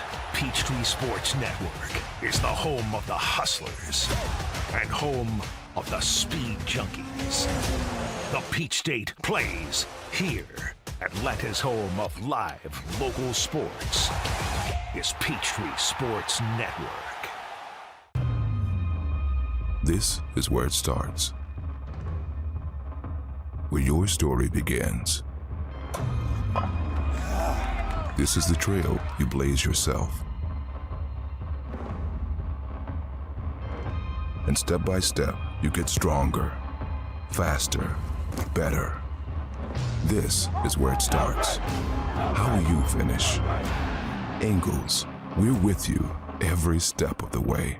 It's hot at Matthews Kia of Cartersville, so we are having a hot sales event. We have great selections of 2024 and 2025 new vehicles. Lease the 2025 Kia Carnival LX $429 for 24 months. The 2024 Kia Sportage LX $289 for 24 months. Or the 2024 Kia Telluride S just $379 for 24 months. Hurry, because prices are in your favor right now. Don't forget, Matthews Kia of Cartersville is home to the lifetime warranty. Come see us today. All roads lead to Matthews Kia of Cartersville.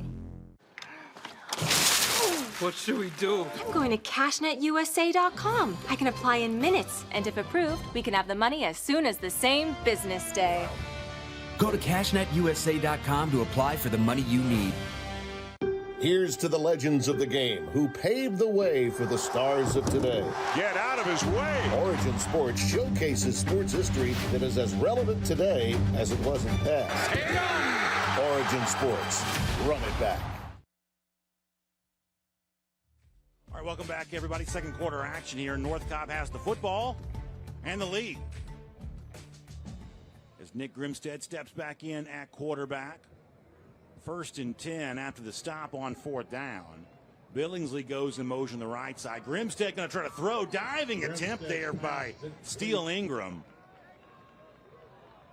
But not able to come up with it. It's been a big battle tonight between Ward and Ingram. Those two have went at it. Grimstead leads him just a little too much right here. Steele has to leave his feet to go get it.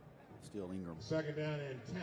Ingram's been a big part of this offense when North Cobb has thrown it this season. He's averaging 28.2 yards per catch coming in tonight. Could be Grimstead's turn to carry it again for himself.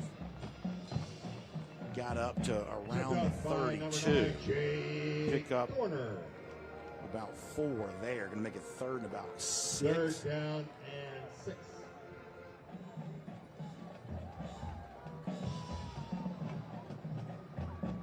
Looking at 4:30 and moving here in our second quarter.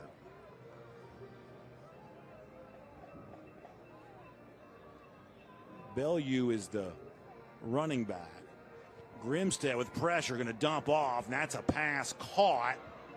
It's going to be 1st down yardage and down to sideline, and that time they do connect with Steele Ingram.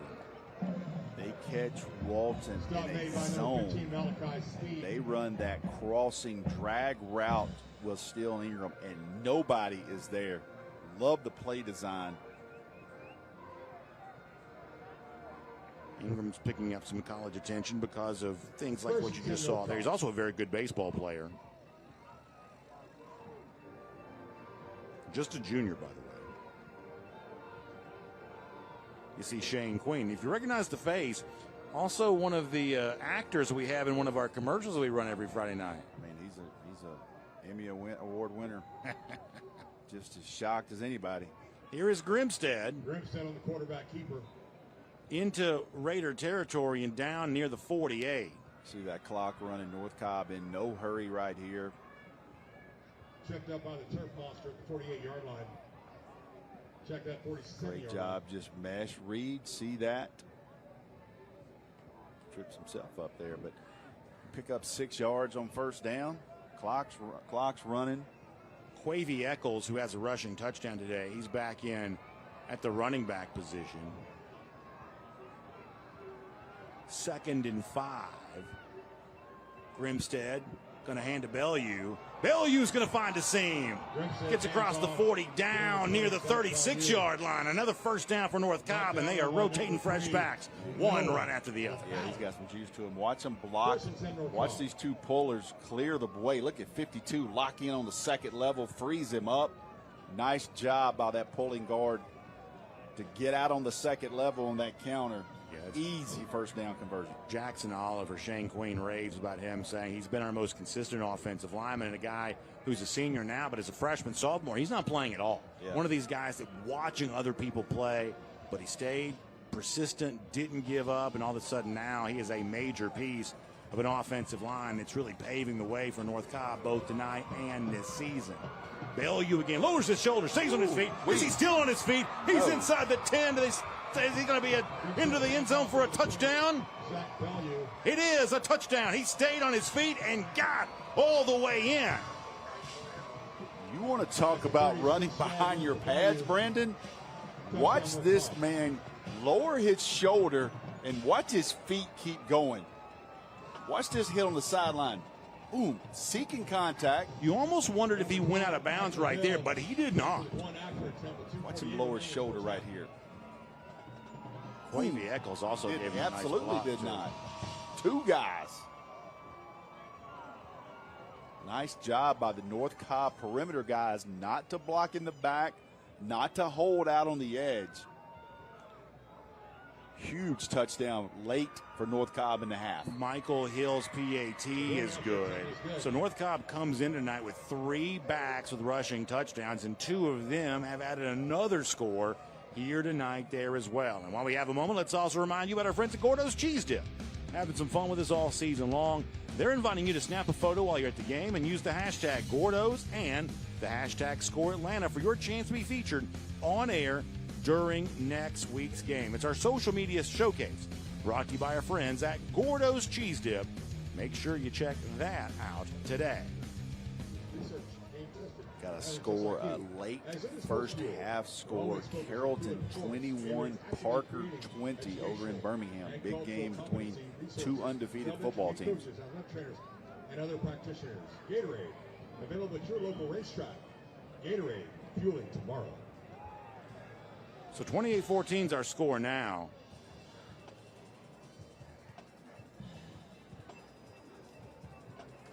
We'll see how it all came together. You see, third down conversion right there was big. Steele Ingram there. And then Bellew got the handoff, almost like an old school, almost like a wing T type handoff or something like that. Yeah. And then Bellew doing a great job. Rusty's favorite thing, contact balance. He shows it right there. Right now, that's picture perfect contact balance. I hesitated with the call because I was waiting to hear that he'd been pushed out of bounds. But he did not. Bill's kick is in the end zone for a touchback. And another touchback here for North Cobb. That's been a real weapon for them. That's one of the things that Shane Queen said.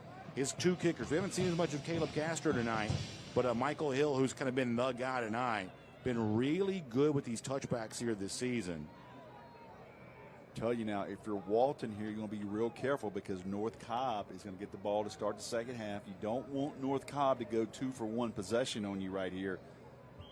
Kind of reminds you what we saw last week where Buford used a real flurry at the half to extend a lead against Douglas County, and that kind of stood up the rest of the way. As we told you before, it was also a big flurry in last year's second quarter that gave Walton a come-from-behind win against North Cobb. By the way, you got good news there. The running back who had left the game with injury, Lucas Farrington, already has a receiving touchdown tonight, is now back in the game after missing, I guess, most of the last offensive possession, maybe the entirety of that offensive possession because of what we believe was a minor injury. See Aziz Helm there, too. He's got an interception already tonight. One of many big plays in this football game. 6 for Farrington. Makes it 2nd 4. He gets it again, trying to find a seam on the sideline. Instead, he'll settle for a first down going out of bounds. That stops the clock here as Walton may start to get something going.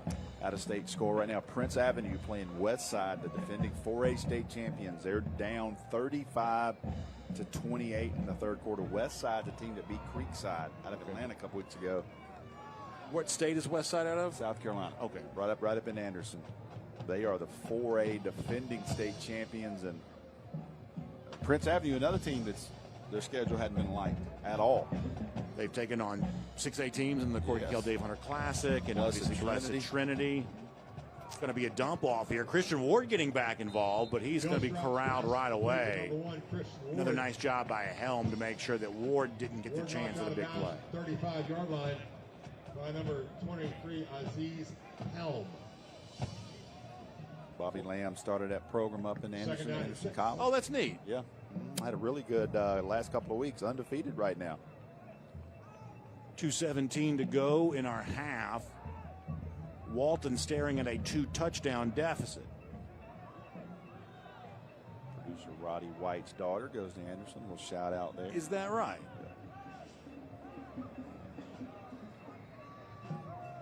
Gilstrap, 3 receivers on the left. Rolls that way. Pressure coming on him. Now he's going to fire. Almost like a sidearm type delivery. Pass going to be complete there at the 47. Slam down is Christian Moore. And that's going to get everybody up and hot and bothered, but I don't think there was any attempt at injury there on that.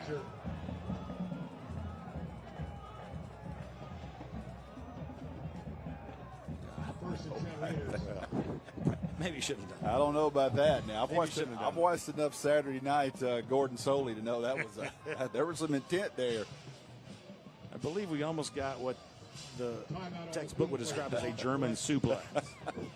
It was Jamari Major who came in.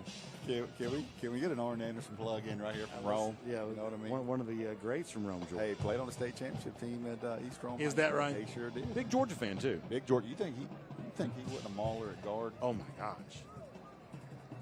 Yeah. That's right.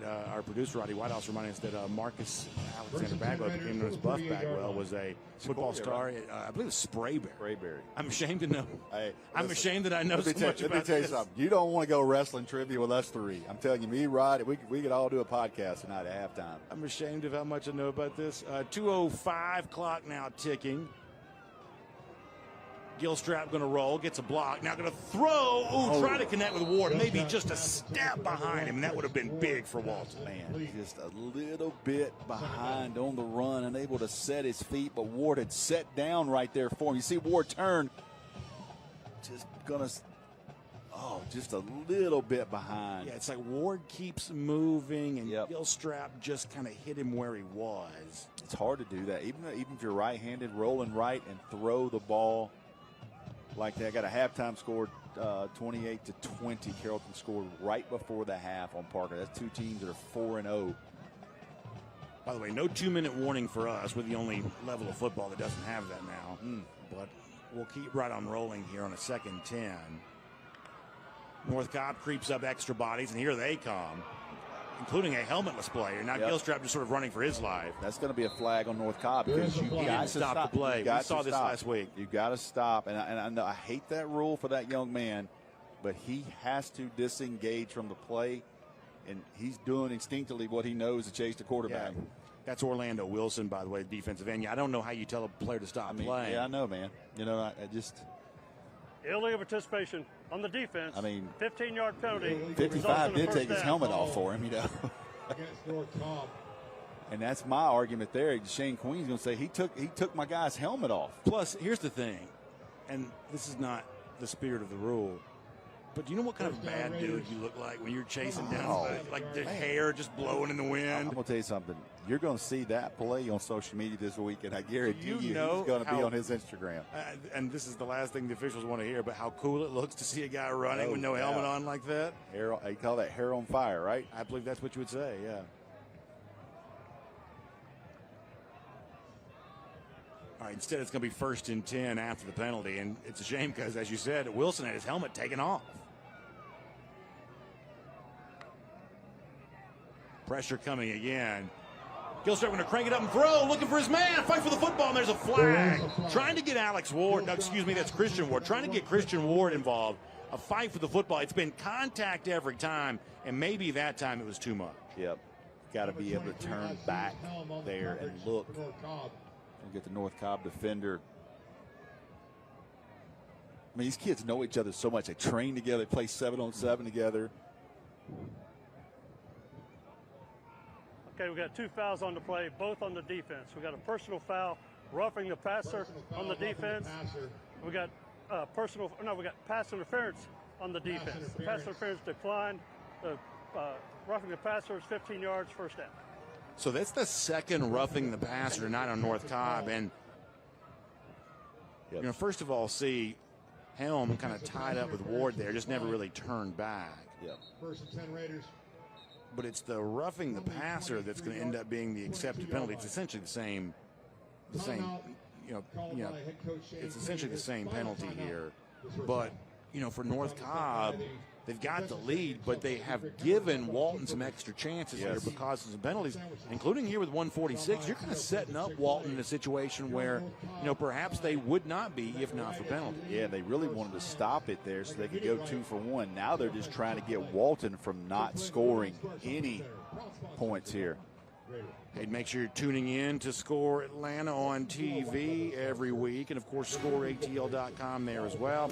For our volleyball rankings, they can be seen every Tuesday on ScoreATL.com, and you can tune into the Georgia High School Sports Daily, the brand new show airing live out of the Score Atlanta television studios every weekday at noon on the Peachtree Sports Network for a breakdown of each classification and the teams rising and falling in the rankings. All episodes are also available digital on Atlanta News First, Zine, and the NFHS Network.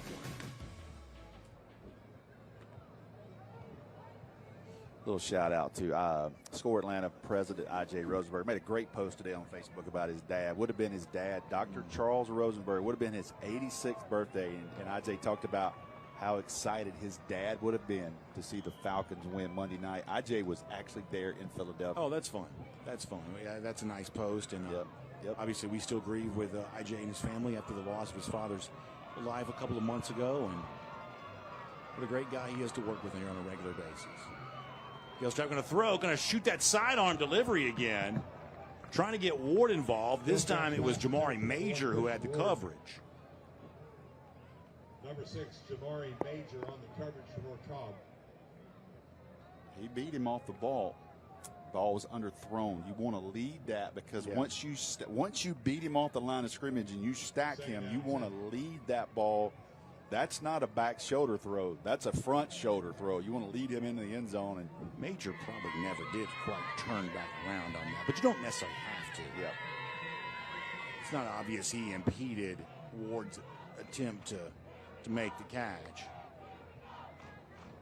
Gilstrap going to roll right. He's got him. Oh, it's late. Oh, tried to connect with Christian Andrews on the play and just couldn't do it. It seems to me, and you tell me because you know better than I do, it seems to me that the duress that North Cobb has put Gilstrap on has made him just a half step off with his time. That throw there, he's gonna be mad himself because that particular route was open and he needed to turn it loose. And he held on to it just long enough. Then it was almost picked off, but it was there. He was running free. That would have been a big game. Now looking at 3rd and 10. It's going to be 3 receivers spread out wide on the right side, 1 on the left. Gilstrap, they're coming after him again. He gets hit as he throws, but it's going to be a pass complete to Ward. Ward gets inside the 20 down to the 16-yard line. Number 9, Jason Greer. Going to make it.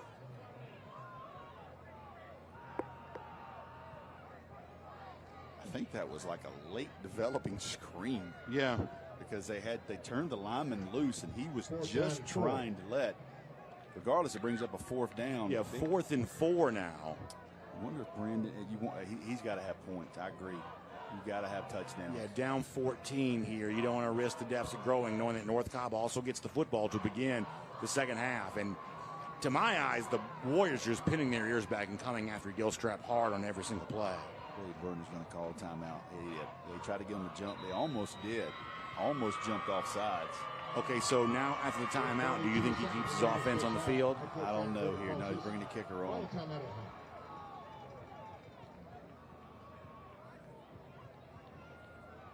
So it'll be Sebastian Benai to come in. Almost got him there. Benai's only tried 1 field goal this season. He made it. He's also a veteran kicker, though. He's been around this program for years. Dippin' Dots. There is no reason I tell you what, Raider Valley hungry after tonight's game. I don't know that he will, but knowing Daniel Brunner, he's been known to fake one. He's been known to tuck one away. This kick will be 38 yards. The kick that Benai made this year, 39. So well within his range on this. Jake Thorner, who does a little bit of everything, will be the holder on this. So he's a good athlete if you want to think about that. I think that's number 8, I believe. Is that 8 holding? Yeah. You're right about that. I was thinking Thorner's. That's an impressive defensive lineman doing that. Looks like it's number 8. So Benai will kick it away. And he missed it. It's no good. So Walton gets all the way into scoring territory and comes away with no points.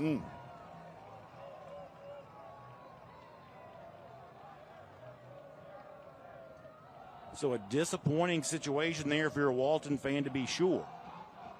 And now North Cobb finds itself certainly in the driver's seat here. You got to presume they don't get too greedy right now. In fact, they obviously won't. You see a back already going back into a safety situation. That's Micah Billingsley who's going to back way up there. Yeah, knowing they get the ball back. They're going to take a knee and get a chance to go to the locker room on the road. Up 2 touchdowns with a possession in their pocket to begin the 3rd quarter. This was an explosive first half, but more of the explosions on the North Cobb side. However, last year, Walton was down 21-0. Came back to win the game against this opponent. Is a region title hanging in the balance here? We could be a long way from done. Halftime show coming up.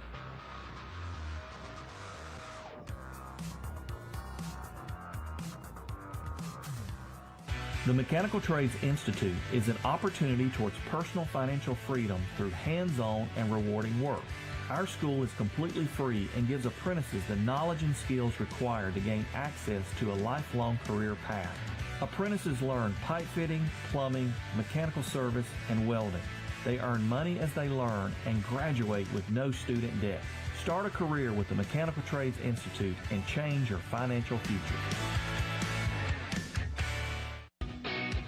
The Georgia Sheet Metal JETC equips apprentices with the knowledge and skills required to start a rewarding career in the sheet metal industry with programs in HVAC, industrial welding, and testing, adjusting, and balancing.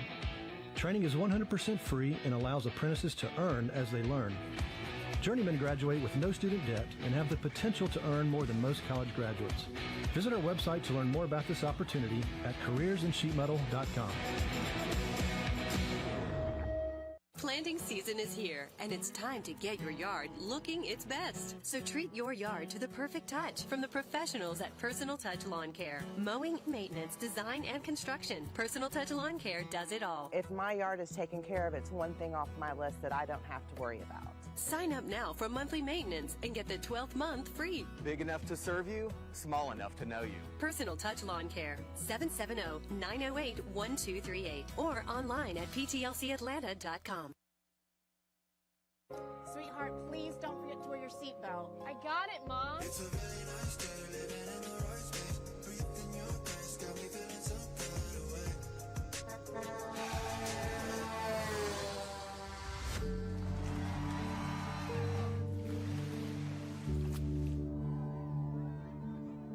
In the blink of an eye, so many tomorrows can disappear. Buckle up for your future. Every trip, every time. A message from the Governor's Office of Highway Safety. The GeorgiaConstructionCareers.com drive for the GHSA state title is sponsored by the Atlanta Falcons. Rise up. The Georgia Elite Classic, Georgia's largest all-star games. Breda Pest Management, the official pest control of Atlanta. Personal Touch Lawn Care. The smallest details make the biggest difference. The Georgia Sheet Metal and Air Conditioning Contractors Association. CareersInSheetMetal.com. Building a solid future. And by R.S. Andrews. Story after story, we deliver smiles.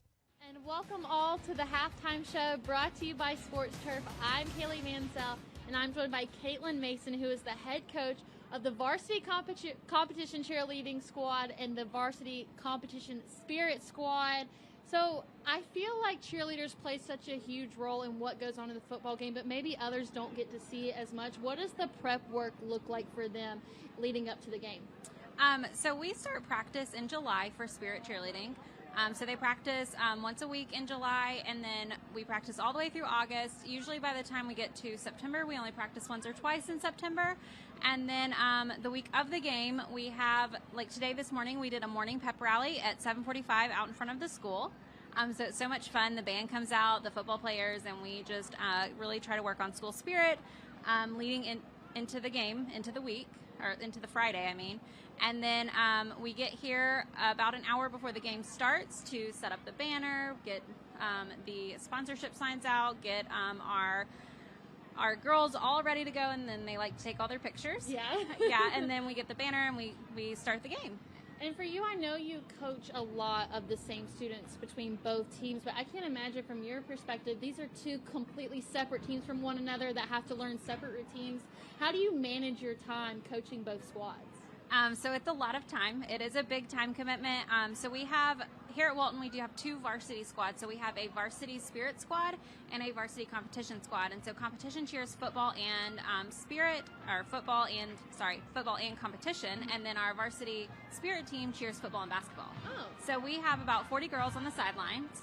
So that's why we have a set dedicated day each week where we have spirit practice. So our spirit practice happens on Wednesdays, and then our comp kids practice Monday, Tuesday, Thursday, Friday. Oh my gosh, I can't even imagine. But last year, your competition co-ed team were 2023 state champions. What was that feeling like to see all of your hard work be rewarded, and what was the community support like from that? It was just the best feeling. We had the best community support. We have a great school. We have the best parents. And everyone just came out, like, on our way home from the competition after we won. I texted Coach Brunner, and he got some of the football guys to come up here to the school. And so there was a big crowd when we got back, getting off the bus. And so that was really fun. And then we celebrated all week long. We celebrated with the board office. We celebrated we celebrated by going to the Capitol. So it was just, it was such a rewarding feeling because they spend so many hours working on this routine and preparing, and we start practicing in June. Wow. So we go from June, we practice 2 days a week during the summer, and then we practice 5 days a week during the school year. August through November, we're 5 days a week. So it is so many hours that they dedicate to this sport, and that they've dedicated to this sport like their whole lives. So it was a really great feeling. And like not just here for the school either. I feel like a lot of people might not realize that Cobb County is a hub for like other cheerleading programs, national programs. I know a lot of your students also do that. What does this group mean to you, and like how do you evaluate and assess all the work that they put into it outside of what they do at Walton? So most of my kids cheer for all-star teams. A lot of them cheer at Stingrays All-Stars in Marietta, and so it's just right down the road, so it's really convenient to them. But they cheer at these high-level programs and these high-level teams. So they'll practice another 5-6 hours each week on top of like our Walton practices. So it really, it helps us out because they're more prepared for what we do here, and they have the skills and the level that makes us competitive in our division. And so, they're really special kids, and they're really dedicated, and they're really committed, and they still keep up their academics because we really stress the importance of academics. So we're really proud of them. Well, I really applaud what you do, overseeing that many students, the time that you put in, and I thank you for joining us tonight. Thank you so much. All right, guys, we will have more coming up right after this, but first, let's take a look at the North Cobb Band presented to you by Dog Nation.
It's hot at Matthews Kia of Cartersville, so we are having a hot sales event. We have great selections of 2024 and 2025 new vehicles. Lease the 2025 Kia Carnival LX $429 for 24 months, the 2024 Kia Sportage LX $289 for 24 months, or the 2024 Kia Telluride S just $379 for 24 months. Hurry, because prices are in your favor right now. Don't forget, Matthews Kia of Cartersville is home to the lifetime warranty. Come see us today. All roads lead to Matthews Kia of Cartersville.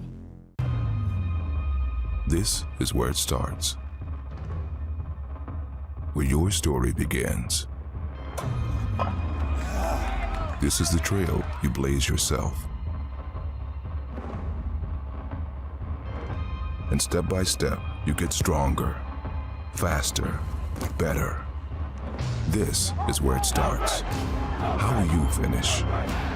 Ingles, we're with you every step of the way. This is the home of the GOATs. Friday Night Lights. And home of the ballers.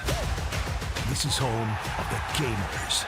Peachtree Sports Network is the home of the hustlers and home of the speed junkies. The Peach State plays here. Atlanta's home of live local sports is Peachtree Sports Network. Make yourself known now! 831001 in traffic pursuit. Oh my God, here. Investigate TV Plus begins with real people.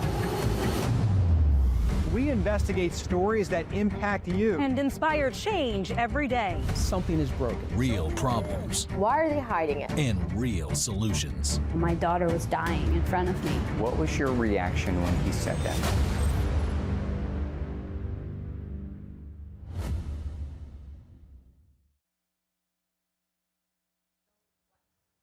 Welcome to Talking Trades. I'm Kenny Mullins with Georgia Construction Careers, and I'm here today with the man behind the electrifying play of the game, Mr. Miller Chalk of England and Stubbs. Miller, tell the viewers what England and Stubbs does and what your role is there. Hey, Kenny, thanks for having me on. It's good to be here. England and Stubbs is Atlanta's premier electrical contractor. We employ more electricians in Atlanta than anybody else and have the strongest team in Atlanta. That's awesome. My role, I started as an intern 20 years ago, and about 2 years ago, I took over as president and CEO. So being the best in Atlanta, what kind of projects does England and Stubbs typically do that our viewers would recognize? Yeah, we've done a lot of the highest profile work in Atlanta, from the Braves to the Falcons, Atlanta United, the Hawks, Georgia Bulldogs, and the Yellow Jackets. So all the big sports teams. We're in most all the hospitals.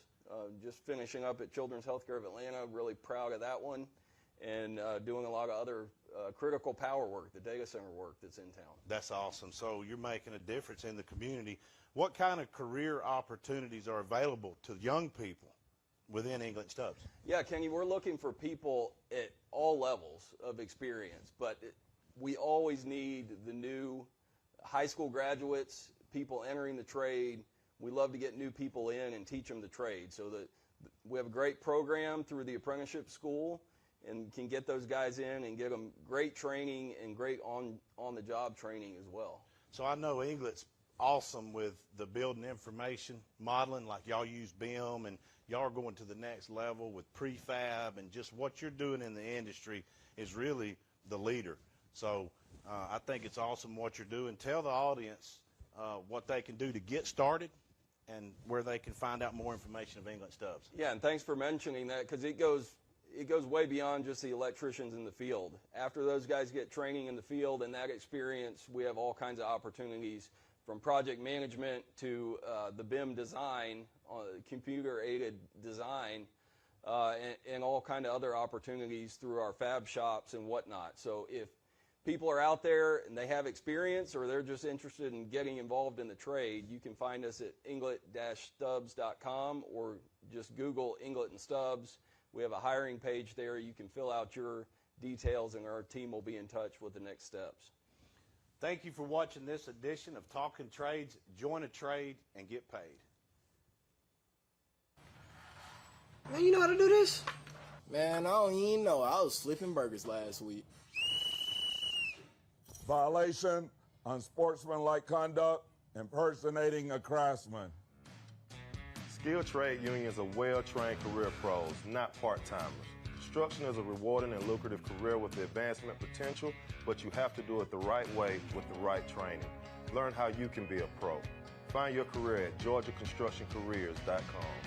Beginning the morning you opened your eyes, we spent every waking moment preparing you for the day you'd leave our nest. Whether it's driving to practice or helping with homework, it's all prepared you for, what am I going to be when I grow up? Will you be ready? After much thought, I made my decision to take my talents to the IBEW Local 613. The International Brotherhood of Electrical Workers is not simply a job, it's a career. Visit IBEW613.org to begin a new future today.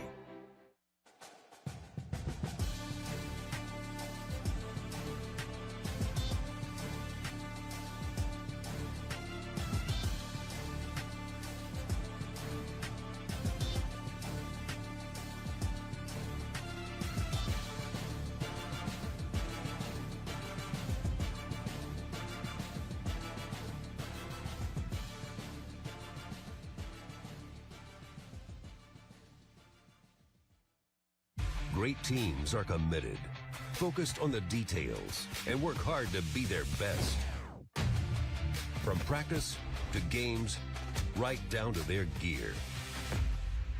Your field is a critical part of the game that allows your athletes to showcase their athletic abilities. Sports Turf is committed to bringing your team innovative sports surfaces with unparalleled performance. You bring the vision. Our team brings it to life.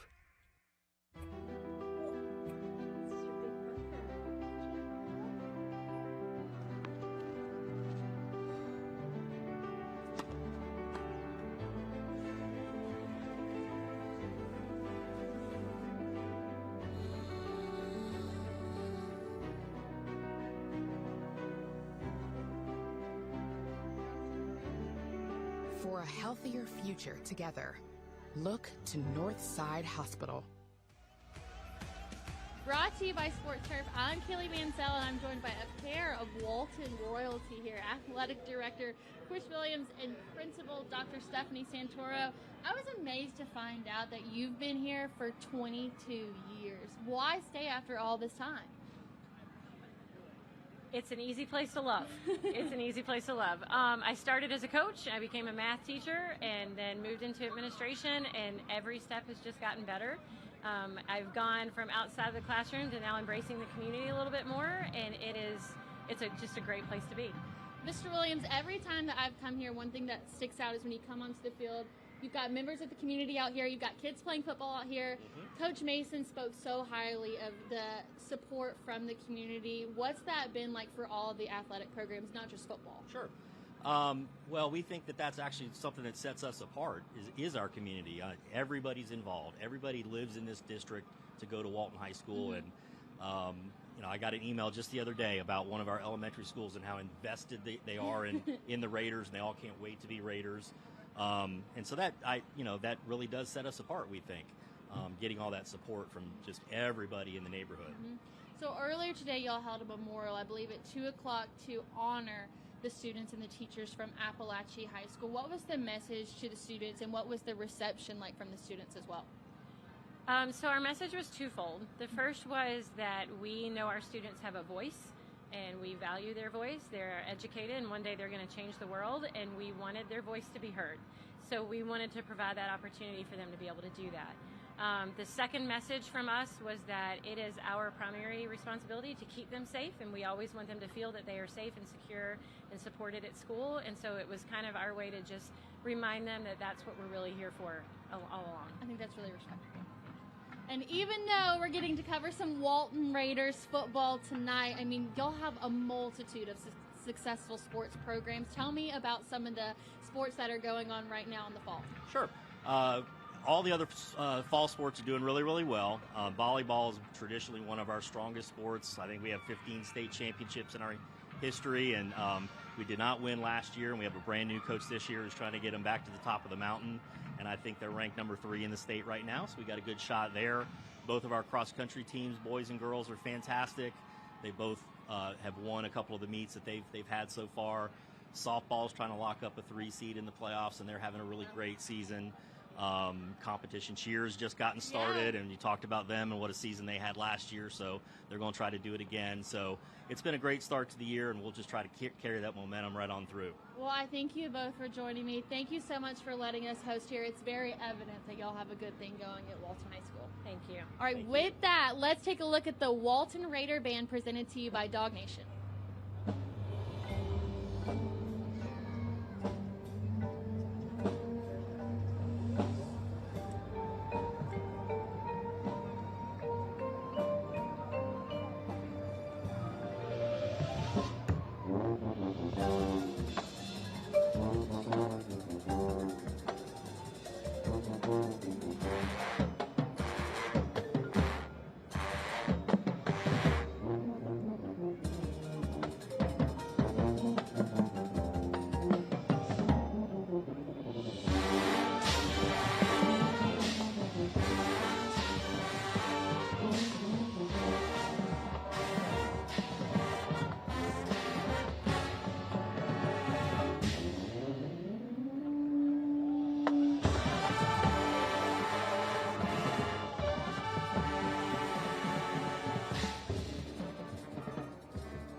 It's hot at Matthews Kia of Cartersville, so we are having a hot sales event. We have great selections of 2024 and 2025 new vehicles. Lease the 2025 Kia Carnival LX $429 for 24 months, the 2024 Kia Sportage LX $289 for 24 months, or the 2024 Kia Telluride S just $379 for 24 months. Hurry, because prices are in your favor right now. Don't forget, Matthews Kia of Cartersville is home to the lifetime warranty. Come see us today. All roads lead to Matthews Kia of Cartersville. What should we do? I'm going to CashNetUSA.com. I can apply in minutes, and if approved, we can have the money as soon as the same business day. Go to CashNetUSA.com to apply for the money you need. This is a Peachtree Sports Network weather update powered by Atlanta News First. It is the weekend. I'm meteorologist Ella Dorsey, and we are in for a heat wave this weekend. If you got any plans today, it is going to feel great outside, certainly warm along the coastline. Morning lows in the 70-degree range. Most of us will be in the upper 60s to start your Saturday. Tomorrow, hot, especially in the western half of the state. We're looking at 90s from Macon to Atlanta down to Columbus. Coastline a little bit cooler. That sea breeze keeps temperatures in the mid-80s from Savannah down to Brunswick. If you're looking for rain, you're just not going to see any over the weekend. It looks completely dry through Saturday. Sunday, we can't rule out a stray shower, but most areas will also stay dry. We're essentially not going to see much rain until the middle to late part of next week. I'm meteorologist Ella Dorsey, and that is your Peachtree Sports Network weather update. Hope you have a great weekend.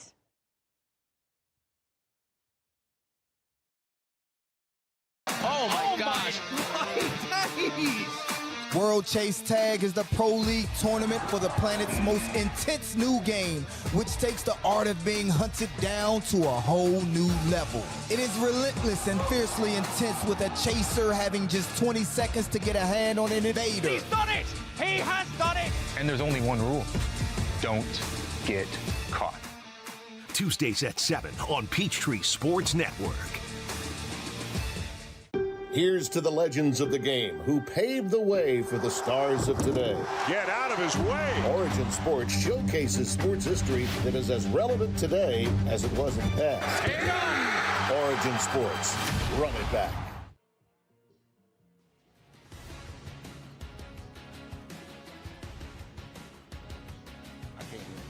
Welcome back here, everybody, Welcome back, everybody. Halftime here from Raider Valley, Walton High School. Brandon Adams, Rusty Manziel. Explosive first half sees North Cobb on the road and winning by a couple of touchdowns here right now. In fact, let's show you our first half stats here to give you an idea of how this comes together. North Cobb has been good on the ground all year long. One of the reasons they get to that 5-0 start. And, of course, once again, able to do that here today, but also showing you plenty of balance with the passing game, too. Yeah, you look at the time of possession. Walton doubles up North Cobb, but when you think about that, Brandon, they take 2 shot plays at the turnovers, and they score back-to-back plays after turnovers, so you don't have the time, but you get the points out of that. And certainly right now, Walton unable to run the football. So that's the numbers. How about the pictures that go along with that? How about some first half highlights here for this North Cobb 28-14 lead? It actually got off to a great start for Walton. Watch 9 lead block just mashed that North Cobb defensive back. Caden Gilstrap touchdown. We're brought to you by the Mechanical Trades Institute here for these halftime highlights. But then it'd be North Cobb coming back. Quavy Eccles busts through the line of scrimmage. He goes in for a touchdown. At that point in time, we would be tied. Then it was Nick Grimstead's turn through the air, finding his man, Steele Ingram, and North Cobb was rolling. Under pressure, great throw, get the wheel route. We talked about in the first half. You're going to see Farrington take this one to the house. At this point, Brandon, we got a game. We're 14-14. Yeah, Lucas Farrington tied it up with that touchdown, but North Cobb, well, they wouldn't be done because they would make a big play defensively here. Freshman, watch him jump this route, coming back to it. Good job there to get that interception, get the turnover. They're going to take a shot play right here early. Yeah, Z's Helms interception sets up Grimstead, and Grimstead's going to find the end zone and connect for a touchdown with Sebastian Easley. And then on the ground once again, here comes North Cobb once again. This time it'd be Zach Bellew. Second rushing touchdown of the game for North Cobb. and a 2-touchdown lead for the Warriors. It's 28-14. That's where things stand as we got to the half, and our third quarter is about to begin. Let's take one more quick timeout, and we'll come back and show you second half action here on the Peachtree Sports Network. Great to have you with us on a Friday night. A journeyman with Local 85, when you turn out, you can be hitting six figures. Hey, I have your back, you have my back. We're going to do this together. We're one for all for one. College just wasn't for me. Let's look into actual career jobs that wouldn't take college, where I wouldn't, lose money and all that. Instead of losing a lot more money at the end, why not make money and make more money at the end?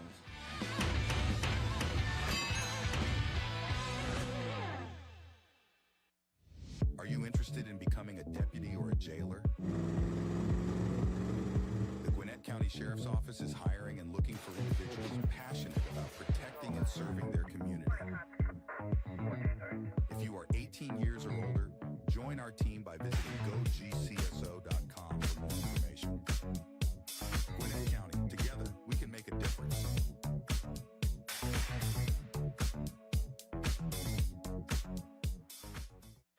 Customer service is everything in our industry, and one thing our clients love is when they call Breda, they get a live representative. At Breda, you get the attention you need and deserve right when you call in. Your appointment gets scheduled right then and there, and you get a specific time, no window of arrival. Our staff are your neighbors. They know what's going on in your community, and they're invested in doing it better. Breda, Breda, no need to be afraid of bugs.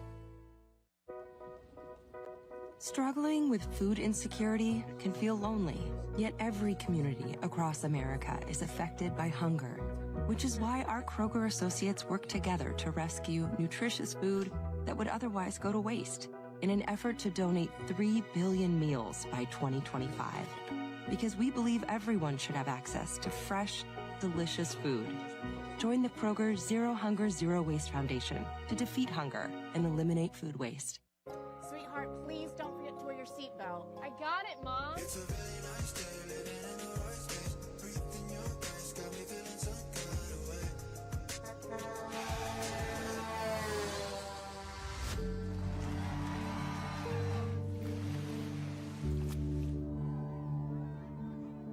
In the blink of an eye, so many tomorrows can disappear. Buckle up for your future. Every trip, every time. A message from the Governor's Office of Highway Safety.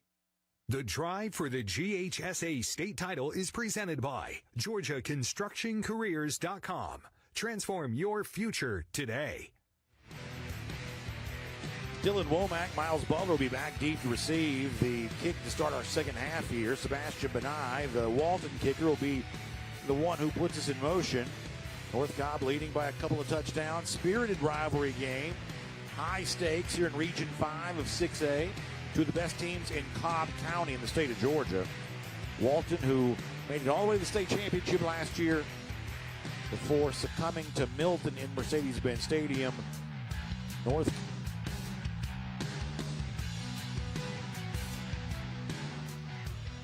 So we're back here live, Raider Valley, Walton High School. Sebastian Benai will kick things off. Dylan Womack, and it's actually going to be an onside kick. It's not going to go 10 yards, though. Now it might. Now it's a fight for the football. How about that out of the halftime?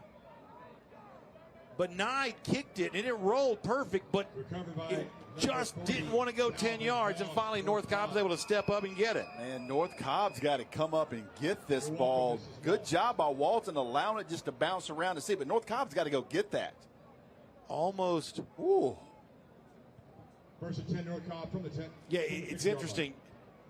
It has to go 10 yards for Walton to recover it, but it doesn't have to go 10 yards for North Cobb to come get it. Shane Queen would have lost it had those guys sit around and let Walton steal a possession. So Benai, he got the kind of high bounce. It's unusual to see it this way. It just didn't really quite roll. Instead, though, it's good field position. Grimstead going to hand to a running back. That's Cam Morris in the game, the senior. On the carry, gain of 1. Jumped out by number 34, Bowie Crawford. Jake Thorner among those in on that stop. Bowie Crawford as well, number 34. little penetration there from the defensive end. Bowie Crawford's actually been a little bit banged up. That's another one of these injuries that Walton's had to deal with here. That's a great football name, Bowie. It is. Second about 9 now.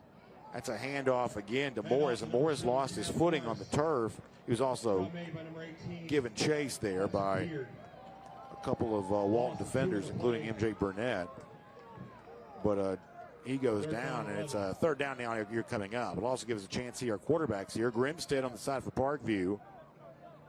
Good, efficient night for him. Really kind of keeping keeping with what he's been doing all year long. Gilstrap on the other side has had a couple of big connections there too. Now 3rd and 11 though right now. Got to tackle. Cannot let Grimstead get out on you if you're in coverage. Got to tackle in space right here. Crawford walks up to the line of scrimmage and now puts his hand on the turf. Grimstead will step up, and he's got all kinds of daylight, sliding smartly for a first down across the 40 down to the 39-yard line. Really sharp play, heads up, no pun intended, to get down and avoid that contact. They run a twist stunt. 34 loses middle contain, and Brandon, you're going to talk about it all week with Georgia, Alabama. That is the key to Jalen Milroe. The same concept there. If you let that guy break contain, you have to get the quarterback to a ground, and North Cobb converts a 3rd and 12. Daniel Brunner telling us this week, getting a region win last week against Wheeler, they felt like they got some experience against a running quarterback that day, but obviously having their trouble with Grimstead today. Helmet comes off again for Brandon Anderson, the right tackle. He's going to have to step off again. That's the second time today that's happened. Big man there's about to get that thing tightened up a little bit. But good job there keeping Kane not running too far up the field. Defensive linemen holding their lanes. If you're just joining us, Walton trails by a couple of touchdowns. Tried to pull out all stops to begin the 3rd quarter by attempting an onside kick, and it was recovered by North Cobb.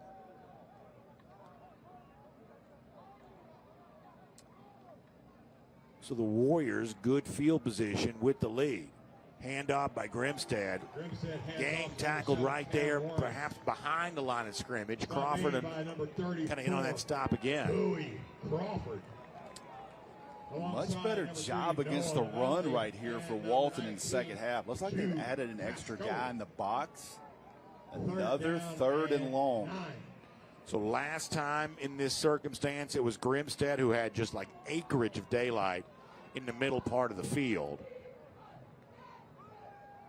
Man, it's scary when you're in man-to-man and you run everybody off that coverage. There's nobody there if he breaks contain. They're blitzing. 8 in the box for Walton. They're coming after Grimstead. Grimstead takes a shot and throws it incomplete.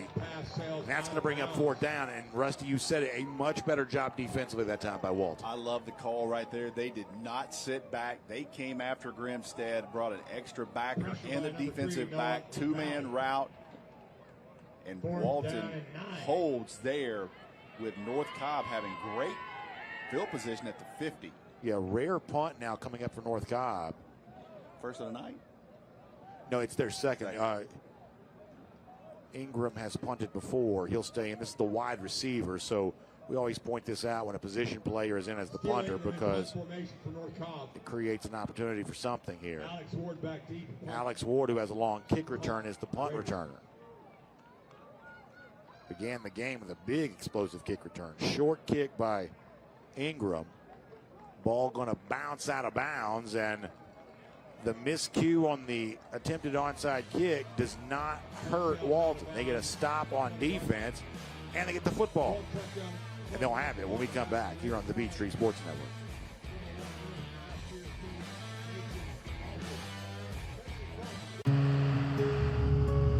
Sometimes it's the little victories that mean the most. Those everyday celebrations that bring a smile to our faces and joy to our hearts.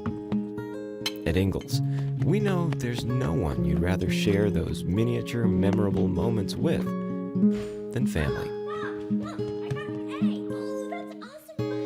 Ingalls, all the ingredients for family.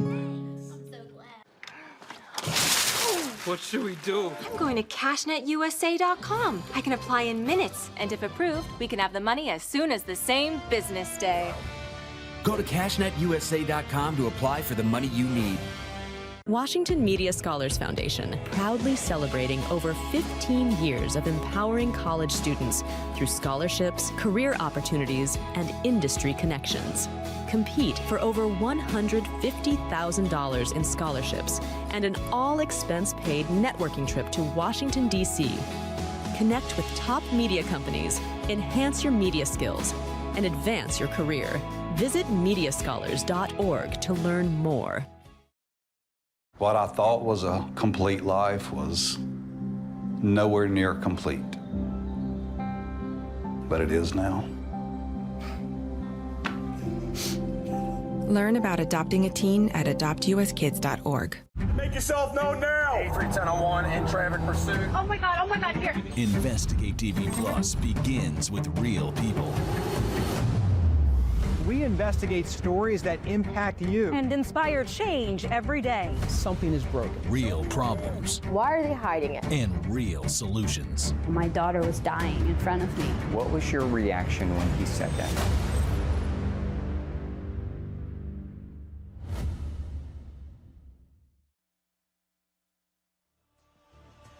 All right, we are back here live, third quarter action. Brandon Adams, Rusty Manziel, Kaylee Manziel is manning our host position here. Walton getting a chance to go back on offense, and that's going to be a carry for Nori Thompson. Stop made by number 54, Cooper Negron. Update from South Carolina. Second down and West 6. Side 42, Prince Avenue 41. Prince is going for 2 with 2 minutes left. Exciting game taking place in the Palmetto State here tonight.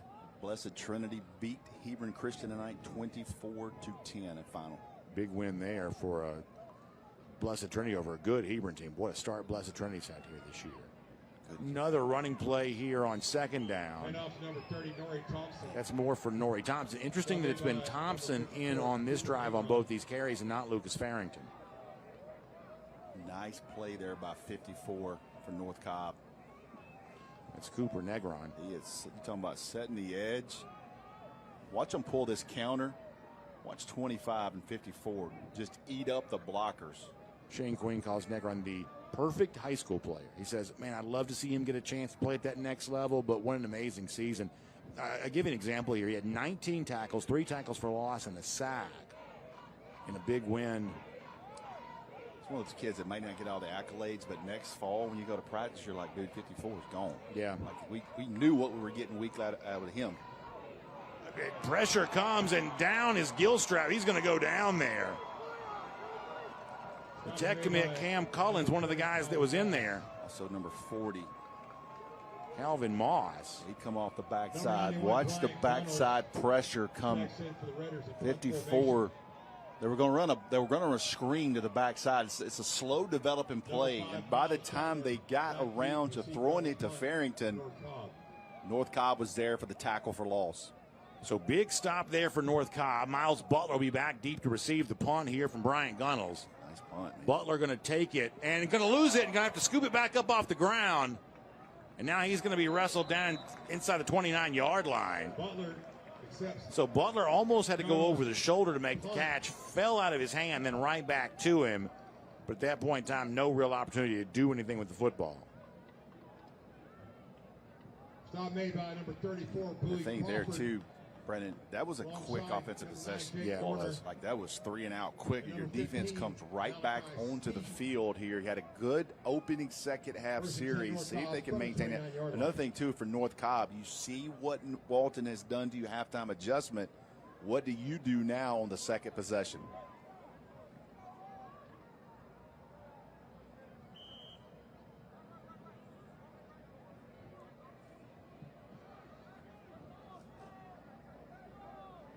Bellew going to be back in at the running back spot. In motion goes Billingsley. He'll take the jet sweep handoff. And he's knocked down right there. May have lost a yard on that. Stop made by number 9, Jay Dorner. So good job by Walton having that one pretty well snuffed out. They're doing a much better job, man, up front here. No gain. Boy, this third quarter is getting away pretty quick here. And now room to run here for North Cobb. And heading down the sideline once again, Quavy Eccles. He busts through a group of would-be tacklers in the first half, took it all the way to the end zone for a touchdown. That time he gets all the way deep into Walton territory, really flips the field, a nice run. Eccles already a touchdown tonight, comes up big in the third quarter there.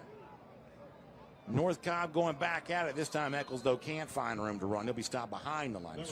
They go same play, but that's the other side of that, Brandon. If you stack the box against that, you don't have a lot of guys on the second level. And once they were able to get out on number 3 and 25, second level blocking by North Cobb, it was a big chunk play. They tried to hurry up and run the same play again, just didn't work. You don't see a ton of this in Georgia high school football anymore. 2 backs in the game. You also didn't see much of this in the first half either, right? This is a little bit of a wrinkle from North Cobb, right? Yep.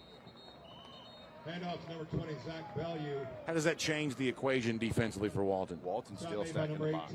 I mean, it is obvious the second half adjustment is we're going to stop the run, and you're going to have to throw the ball to beat us.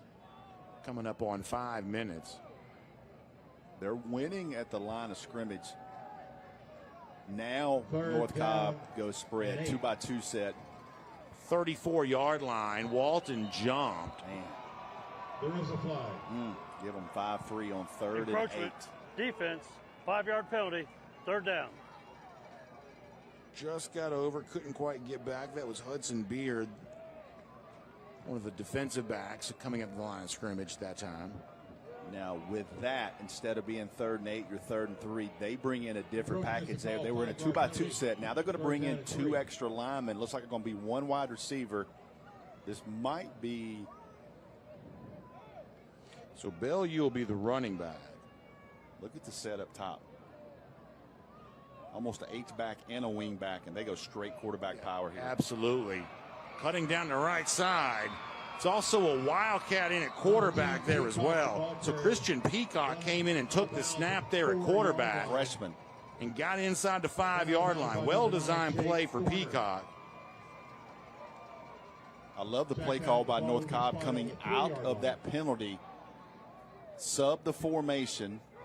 They go overload heavy right, and they just run straight quarterback sweep. Man, Peacock came in tonight averaging. They got some freshmen now. This time, going to be Peacock again, trying to dart back towards the goal line. Instead, he'll go down near the 1. Peacock came in tonight averaging 4.6 yards per carry. So by position, he's a wide receiver, but he has toted it some, including a rushing touchdown already this year, and he remains in at quarterback here right now, coming up under 4 minutes in the third quarter. This time, straight ahead, and he'll score. And North Cobb extends its lead on the road.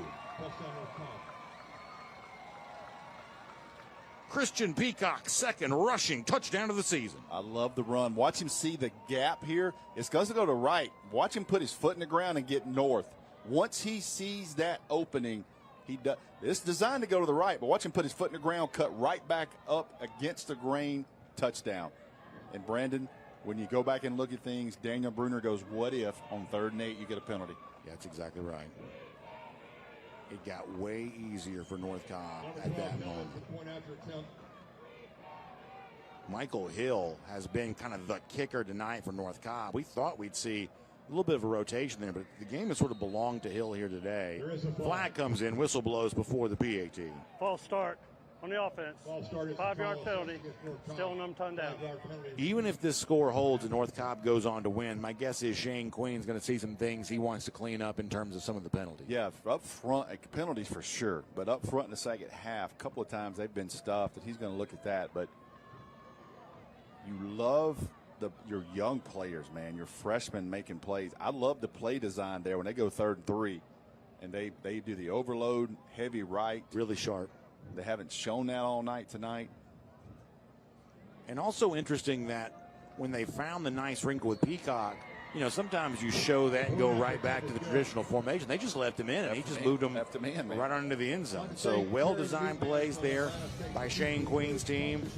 And what a statement they make on the road, trying to get to 6-0 here. What could be a commanding lead in the region.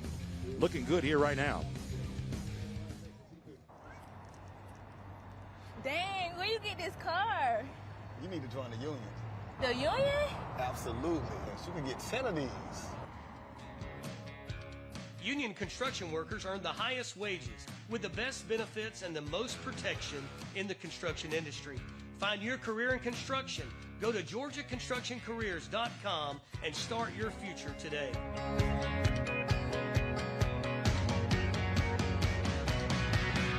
What happens after you graduate? Will you go to the next level? Will people have your back in the heat of the battle? Will you still train like a champion in pursuit of greatness?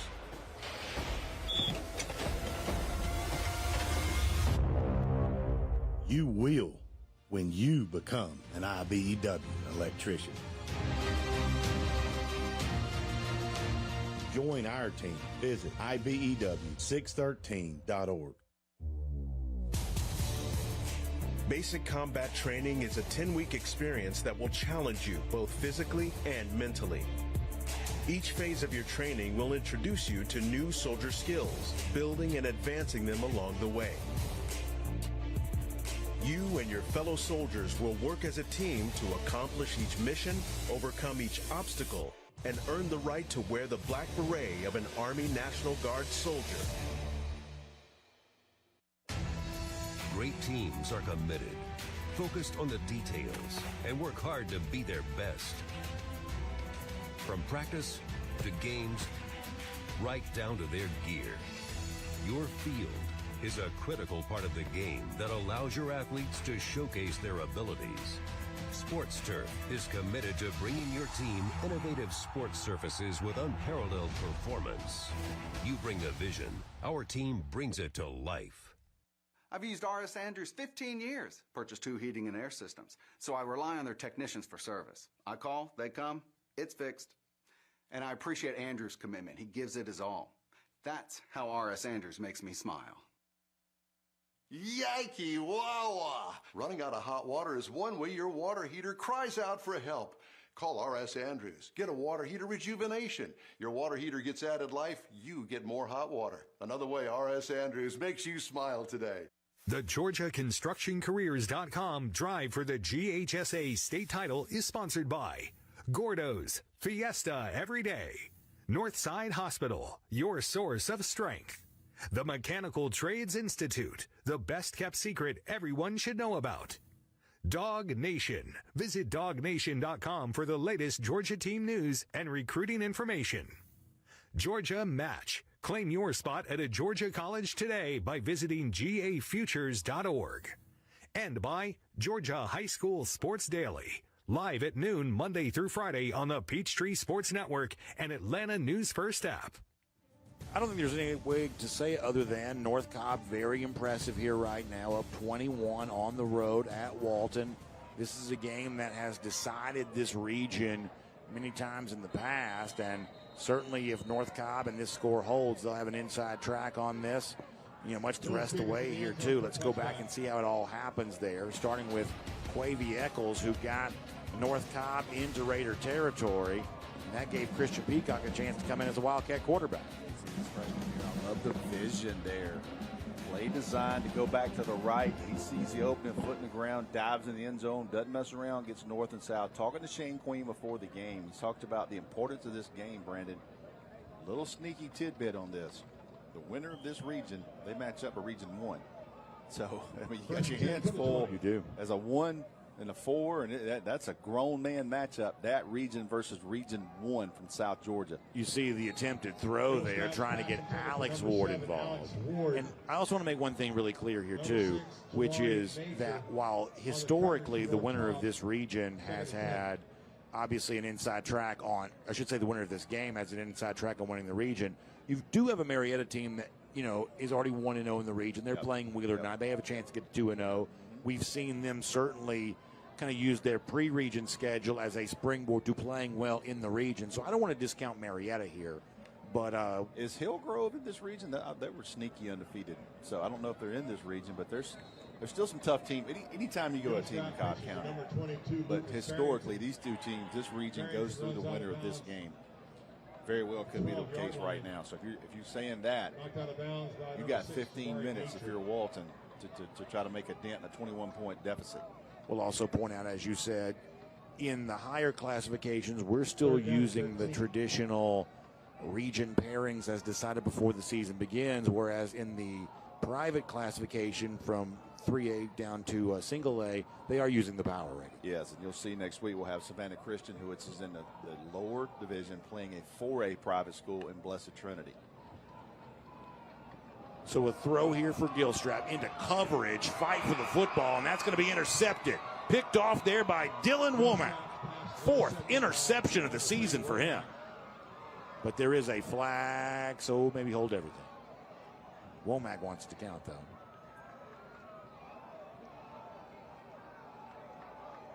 Nice job for coming over and finding the football. Looks like the penalty is going to go against Walton, so I believe that's going to leave the interception to stand. And I tell you what, if I'm Walton, I'm watching because North Cobb's been taking shots at the turnovers. You're right. Right after the turnover, they have gotten pretty aggressive each time. Former Cherokee head coach Josh Shaw is now on the staff at North Cobb. Saw him before the game, and he's a guy we've seen a couple years now, and certainly heavily involved in the offense as a wide receiver coach. Against the Raiders. You see, boy, how about that? It's like a one-handed interception. Wow. I didn't catch that in real time. Look at that. Goes up over him. Yeah. Almost the shades of Jordan Allen using his body last week, the Buford wide receiver. Womack does a great job of using his body, then essentially goes and makes what's almost a one-handed interception. So let's see if Rusty's prescient here in that. Maybe Grimstead takes another shot on first down. They're going to run kind of a jet sweep type play instead. That's Billingsley. This didn't work the last time they tried. It got a little bit more on this one. Got a late flag. Be careful here. Flag. Billingsley on the carry. Start to wonder if some of the frustrations kind of boil up here. Noah LaValle chasing that down. Athens Academy, by the way, gets a big win tonight over Commerce. Yeah, got in single A. Check the phone during the commercials, and there was a lot of like 2-point play. I think it was potential overtime. I think Athens Academy went for 2 there late. It's probably one of the better Commerce teams we've seen in a couple of years. They got a really good. I think Jaden Daniels is a running back. Yeah, good running back. Yes. They'll turn quick as a hiccup. Committed to East Tennessee State, I think. All right. Trey Lamb doing a really good job. I'd give a shout out to East Tennessee State. They were up, man. They were up 12. Block in the back. On the defense, 10-yard penalty, results in a first down. Block in the back on the defense. Yeah, I think that's a misspeak. But they are moving it against Walton. I've never heard of that one, but nobody's arguing it. Yeah, so the penalty is clearly on Walton, but the description is incorrect. I don't think we have a good replay to see what that was, but obviously it was something. 3:33, threes across the board in our third quarter.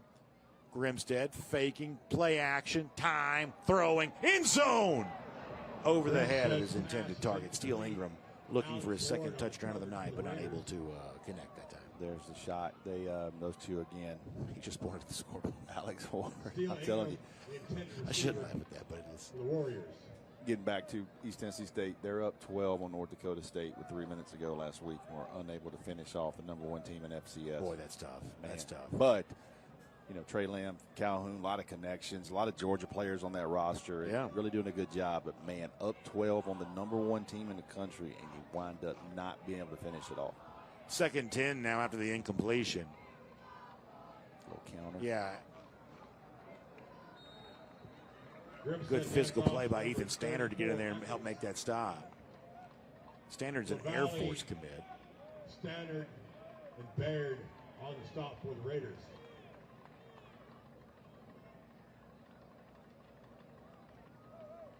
This is a Walton team that lost 4 Power 4 signees off last year's team. We start rolling through the list. Jamie Aklinski now at Wake Forest. Daniel Calhoun now at Georgia. On and on you go. So you knew there'd be some growing pains, and this is still a competitive football team. Oh, yeah. Well coached. Both teams. For sure. They're bringing the heavy blitz. Grimstead going to throw again towards the end zone. I don't know that he was the intended target, but he came away with it. It's a touchdown for Micah Billingsley. He's going to say that's to him, but I believe he underthrew it. I really do, too. I think he underthrew it, and 17 bailed him out. And you know what? We'll never know because there's two men. I think he's trying to throw this. Yeah, he's throwing it to the out. He's trying to connect with Sebastian Easley, who's already got a touchdown tonight, but it was probably a little bit underthrown. And see the look smile. at Billingsley. He's thrilled about it. He's like, hey, I'll take it. Hey, you see the smile on his face, but good job. Look at the high pull on the ball and to finish it. What a catch. Offense, 10-yard penalty, third down. Man. That's going to wipe it off. It's almost like the old line your dad used to tell you about they don't ask you how, they just ask you how many. That's right. And that would have been another touchdown, no matter how it came together. I think we do have the hold here, so we can see this. And for North Cobb, it's going to be another penalty. So they had a heavy blitz. See the defender coming, and Anderson can't keep his helmet on. I tell you, man. I mean, I'm not surprised it has a hard time fitting, but just given his sheer size. I would imagine it's 6'4", 320. I would imagine that's holding on for dear life. Yes. All right, 3rd and 19 now to the penalty. Walton kind of showing pressure again. They got man coverage here on the left side. Now it turns into a blitz, and it's going to be a hit. What a blitz. What a call. Alex Ward came flying in and got the sack. In the backfield by number 7. He sold that well. Bring a backside corner blitz. See him right there. He's lined up. He's going to pass him off, and he comes at a great angle. That's a cornerback's dream. And in order to do that, he had to leave Ingram, and Ingram was really wide open. Crawford, the linebacker, was trying to pick him up in coverage, but there was a window there where Ingram, who's a dangerous receiver, was pretty well, which is kind of the game within the game when it comes to blitz. And now Ward will come back and become a punt returner here. Number 7, Alex Ward, back deep at his own 10-yard line to receive the punt. Ingram will punt it. Ward will call a fair catch, and he'll haul it in the 17-yard line. So Walton looking at a big deficit here and a little bit of time to do something about that. Breda Pest Management. Don't forget, when it comes to our friends at Breda, critters are creeping in your attic, but you call Breda Pest Management. They will bring out a highly trained expert to kick those critters out under the Breda Wildlife Guarantee. Critters return, you're covered at no additional cost. Breda. They handle bugs and critters. Let's take a look at the North Cobb defense here and some of what they've been able to do tonight. Really keeping Caden Gilstrap kind of pinned in here, including a beautiful interception there by Aziz Helm. Then really chasing down Gilstrap when he's tried to run. They've looked good tonight. Physical up front, man. What we thought. Look at him running the football. Throw back to Alex Ward. Nice job making a tackle right away is Jace Caldwell, the junior outside linebacker. Caldwell got caught on that wheel route, and I'll say he got caught. But other than that, he's had a really good football game. I mean, he really shows. He tackles well. Been impressed with him. He's got a nose for the football. Not the biggest guy, but, man, he is all over the place. 6th tackle for loss of the season for him. Under 90 seconds, 3rd quarter. Gilstrap fakes the handoff, looking to throw, tries to dump it off. Gilstrap's pass is incomplete. That comes with inexperience. You do not want to throw that ball anywhere toward back those numbers. You want to just throw that out of bounds and live for the next play. Roswell gets a nice bounce back tonight against Seconder. 41-10 was the final there. It's a Seconder team that, pulls from Mill Creek, kind of a build-up program. Yep. Really have had a couple of nice performances here this year. I think some folks were wondering, we saw Roswell kind of get beat up pretty bad against Buford. Beat Walton. They did beat Walton, though. I think a lot of folks wonder, okay, well, what is Roswell about? Sending a pretty big message with the kind of, sizable victory against Seconder. Another well-coached football team. It really is. Really is. Always well-coached. Uh-oh, watch out. Pressure coming. Now it's going to be the pass complete to Nori Thompson. By the way, Roswell in that same region with both Milton and Gainesville. What a crazy region. And Lanier's in there, too. Lanier made the second round of the playoffs last year. Goodness. We're going to have Milton at Gainesville later this year. Really fun. I believe tonight, I may be mistaken, but I believe tonight It was. the night the new city park there at Bobby Gruen Field was going to open with the new press box there. Douglas 28-0 over Cedar Grove. That's a big statement right there. How about a fun one down in South Georgia? Wouldn't you love to go see Pierce County and Brooks County one of these Anybody years? was tailgating today. You think you could have got anything good in the parking lot off the grill? I mean, you don't even ask what it is. Just thank you. Can I get another plate? Division II of the single A classification. I'm just telling you right now, that's about as good as it gets. Love to be down there at some point in time. Gilstrap will throw again. He likes that little sidearm, kind of almost like he's throwing a dart almost. That's the other Ward, Christian Ward. And you kind of called this earlier. You know, we saw Christian Ward and Alex Ward both, but especially Christian at the beginning of the game be kind of a factor. And they've just done a good job defensively of kind of keeping both Wards at bay since then. Yeah, kind of adjustment there. Almost completely done here in our fourth quarter. In fact, that's going to be the final play of the quarter. And it was a good one for North Cobb. Walton tried to catch him napping with an onside kick. North Cobb found it, and they also found a way to extend their lead there as well. The Warriors are on the road, and they are standing tall, but still 12 minutes to go. We'll be right back.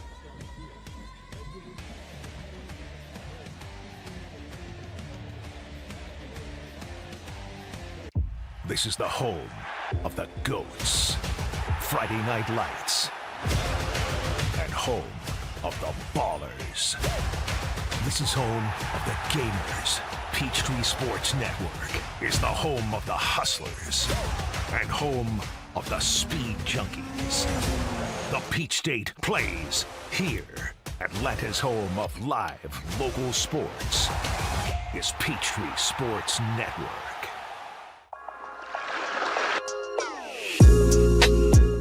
Hello and welcome to Georgia High School Heroes, presented by Ingles.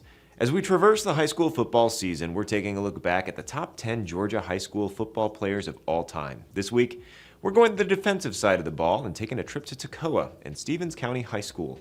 Pat Swilling started his athletics career as a baseball and basketball star. His mother was not too fond of the notion of her son battling it out on the gridiron, but he would go on to dominate the high school ranks as he hit 6'3" and over 200 pounds as a freshman.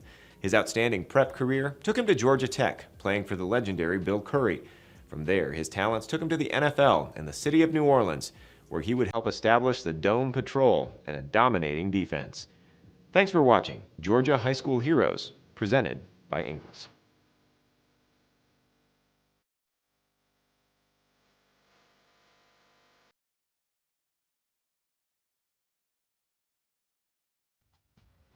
All right, fourth quarter action set to begin. Brandon Adams, Rusty Manziel, Kaylee Manziel in our host position. We'll catch up with Kaylee once we're done here tonight.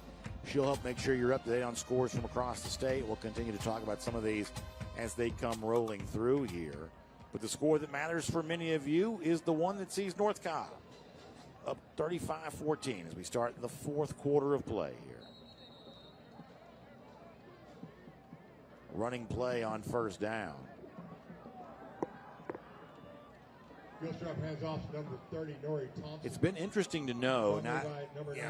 Obviously, we don't know if this is a coach's decision, but Lucas Farrington, to my knowledge, has not played in the second half. May be right on that. So he left the game in the first half briefly with injury, but then came back in. Now, sometimes you learn things at the half. That's right. That in the fog of war, so to speak, you don't quite see during the game. You can see Gilstrap try to shake free, and he says, how about that? Good job to get it away. Oh, man. But good job to get the ball out. But T-shirt got stretched a little bit. Bryce Wilson thought he had himself a sack, and it was almost like a flag football type thing where he's grabbing hold of that T-shirt and going to try to hold on to it. Farrington is in the game right now on punt. Okay, so Farrington is going back in. So it could be that what we've seen from Nori Thompson, then it's just a coach's decision. But you're right, Farrington, that's number 22. Another 3 and out, Brandon. Yeah, so it's just kind of not really turning into the night that Walton was hoping for here. Miles Butler is back to receive the punt.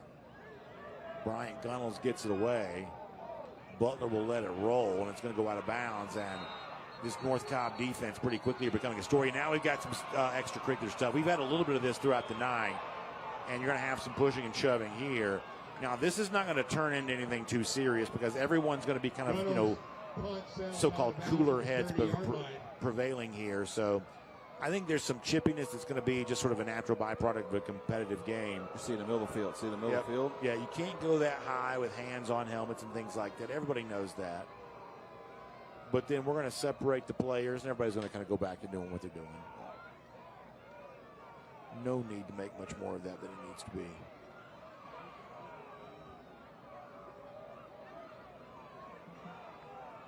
But, obviously, if you're on the Walton side, you didn't want to be losing by 21 points tonight. That's right. And if you're in the North Cobb side, perhaps maybe you have long memories of losing a game to this team a year ago. And, that's the thing about football is, there's always a thing before the thing that kind of helps define the emotion of a particular moment.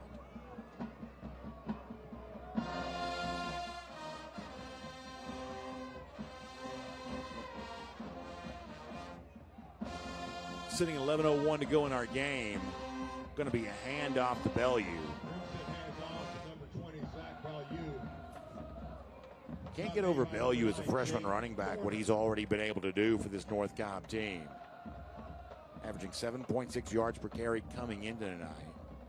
5 rushing touchdowns. Now give him 6 on the season. This is a North Cobb team that's had big time back before. Think about David Ezeamume, now Clemson. Forgot about him. Got 1 that time. Going to hand to Bellew again, showing some nice footwork there to kind of leap over a would-be tackle. I was young in my career, 2011, 2010. I go over to North Cobb to see some guys, and they had this little long, lanky safety. I took a picture of him, just for coach and looking at him. It wound up being Darren Waller. How about that? Yeah, played, 10 years NFL? That's really something. Yep. I mean, he was tall, skinny drink of water now. Playing safety.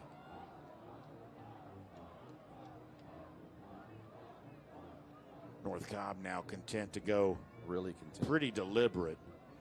No Georgia tomorrow on the college football slate, but an interesting slate of games nonetheless. Probably highlighted by Tennessee against Oklahoma. Tennessee really been one of the talks of the season here thus far, really climbing up the rankings as Grimstead gets a nice carry. He pulls it out and keeps it himself. And his step when he does that is lethal. He's got to get different gear, man. But how about the point about Tennessee and Oklahoma, what we can expect there tomorrow? I'm not saying that Oklahoma's going to win that game, but it's a 7.5-point spread if you're into that type of thing. On the road, it's Nico's first game in front of 90,000 people that don't love him. And I'm interested to see, with Venables being the defensive guy, he knows the offense, how he plays them, and can Jackson Arnold manufacture enough points to keep them in there. I personally think Tennessee wins that game, but I think it's going to be a lot closer than people think. I think that place is going to be juiced, man. I think so, too. I think Tennessee's probably the right side because I do believe they've been certainly very impressive thus far this season.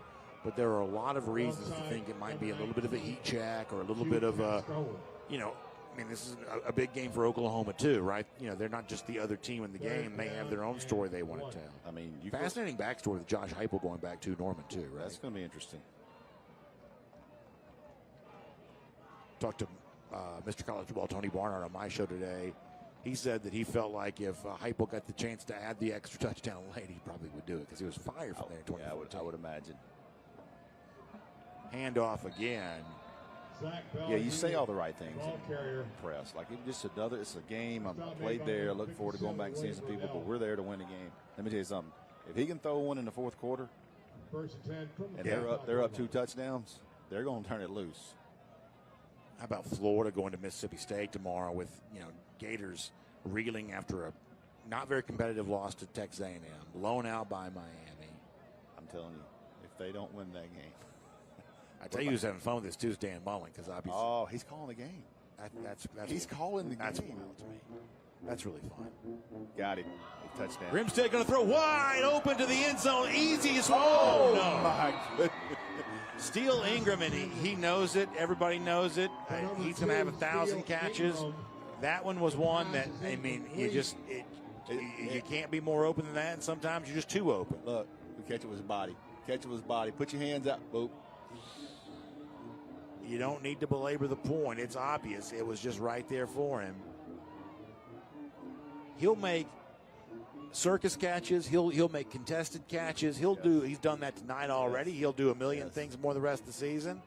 The easiest one he's ever going to get, though. Sometimes football's just that way. I can tell you he's going to catch it on the bus on the way home. I can promise you that. They're going to get on him for that one, and he knows it's coming.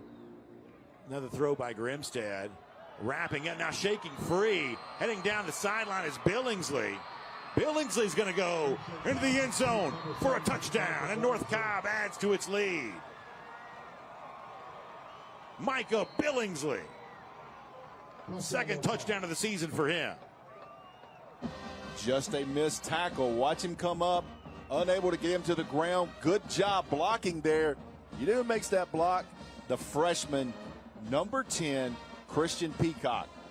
That is our electrifying play of the half, presented by England and Stubbs. Billingsley's been the guy they've kind of used a lot of the sort of the motion stuff, the jet sweep stuff. That time, though, just kind of a traditional sort of wide receiver screen. Number 81, Caleb Castro in for the point after. We'll finally see Caleb Castro come in and try PAT. And it is all North Cobb here right now. Grimstead's a good quarterback. He is a good quarterback. He's got the ball gets out of his hand now. He also carries out the play fake really, really well. He's having a big night here right now. North Cobb, plenty to celebrate at the moment.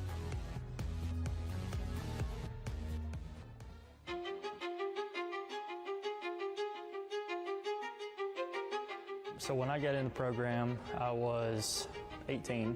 At the time, I think the most appealing thing was, I could start out going to school and making money while I'm going to school. Not coming out in 4 or 5 years, $30,000, $40,000 in debt. That was the biggest attraction to this. I got in 3 days after graduation and hadn't looked back. The Georgia Sheet Metal JATC provides apprentices with free training and careers that are stable and essential to the operation of the modern world. Both craft jobs and management positions offer lucrative pay with benefits as well as the stability of a growing industry. Skilled journeymen in the sheet metal industry are essential to our community now and in the future. Learn more about free technical training with no student debt at our website, careersinsheetmetal.com. Planting season is here, and it's time to give your yard the perfect touch from the professionals at Personal Touch Lawn Care. Why Personal Touch? Courteous service, attention to detail, and a desire to give you the best lawn in your neighborhood. They have the knowledge and skills to do anything that I would need. Call now for a 25% discount on design and consultation services. Big enough to serve you, small enough to know you. Personal Touch Lawn Care, 770-908-1238, or online at ptlcatlanta.com.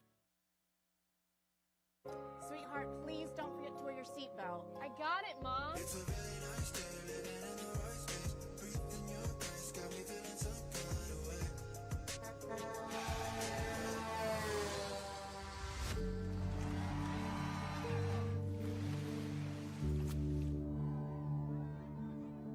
In the blink of an eye, so many tomorrows can disappear. Buckle up for your future, every trip, every time. A message from the Governor's Office of Highway Safety. Welcome back, everyone. What a night for North Cobb, up 42-14 over Walton here right now. Micah Billingsley adding to the Warriors scoring a moment ago with a beautiful touchdown reception from Nick Grimstead. Grimstead's been an all-region performer as a quarterback here for North Cobb.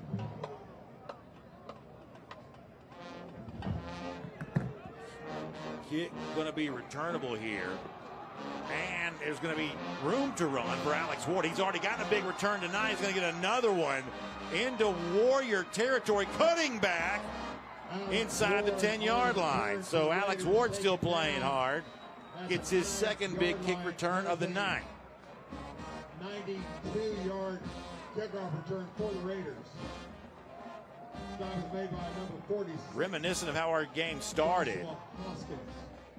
where North Cobb, which has made touchbacks a huge part of its arsenal, just barely missed one. Yeah. Ward made them pay, and you thought that might be kind of that sort of hallmark explosiveness that Walton's known for, but really they've had a hard time matching that since then. Yeah, it's been impressive by North Cobb, man.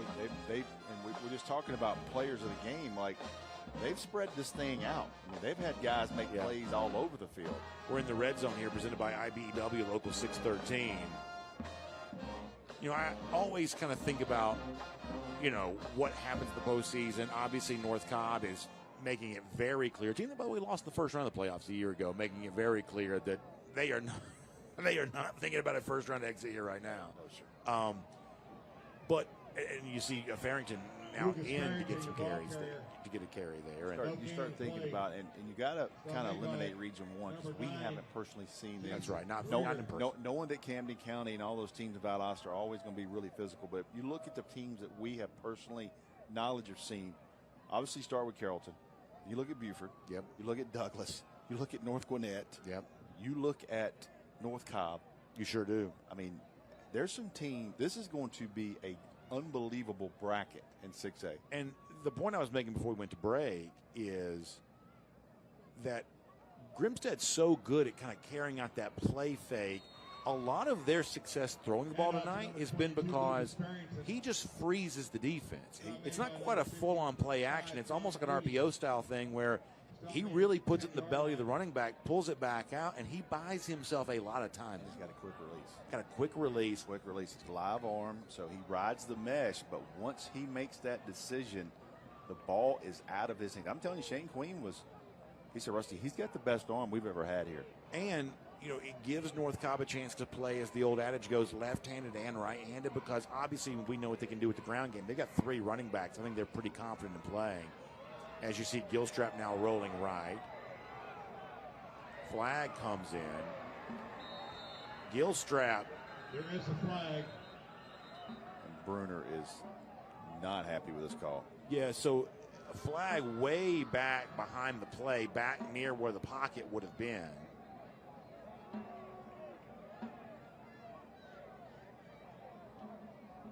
Are they going to... I didn't see what the penalty was for. Are they going to get... They're not going to get Thompson for block right there, are they? I don't know. I don't know, but Daniel Brunner. Personal foul, blindside block on the offense. 15-yard penalty from previous spot. Third down. Call against the Raiders. You know, it's not going to impact the result of the game one way or another, and I'm really careful not to second-guess officials too much because their job is really, really hard. But tough situation for Thompson right there. Call there. Yep. That's a tough situation for Thompson. Yep.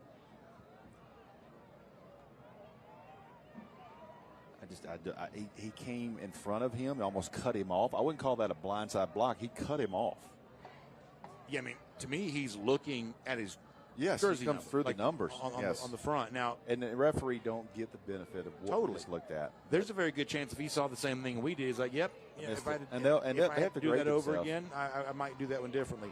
And as I said before, it's going to have very little impact on the result of this game, but it kind of comes down to, you know, how do these young men, you know, kind of choose to play in moments like that. North Cobb now bringing pressure. Gilstrap steps out of it, now going to step up, going to run. Ooh, he took a big hit inside the 10-yard line. I believe that was Orlando Wilson who delivered that blow, and that was a shot.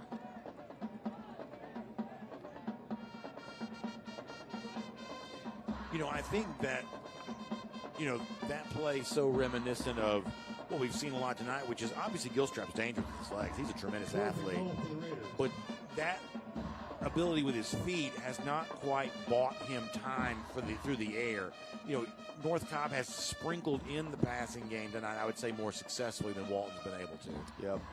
And I think the thing that impresses you in person, and I don't think it would surprise us, but once you see it in person, is the speed of the defense of North Cobb. Yeah, like how they close. Fly around. I mean, they close. You know, Grimstad breaks one a couple series ago on a 3rd and 13, and he gets there pretty easily.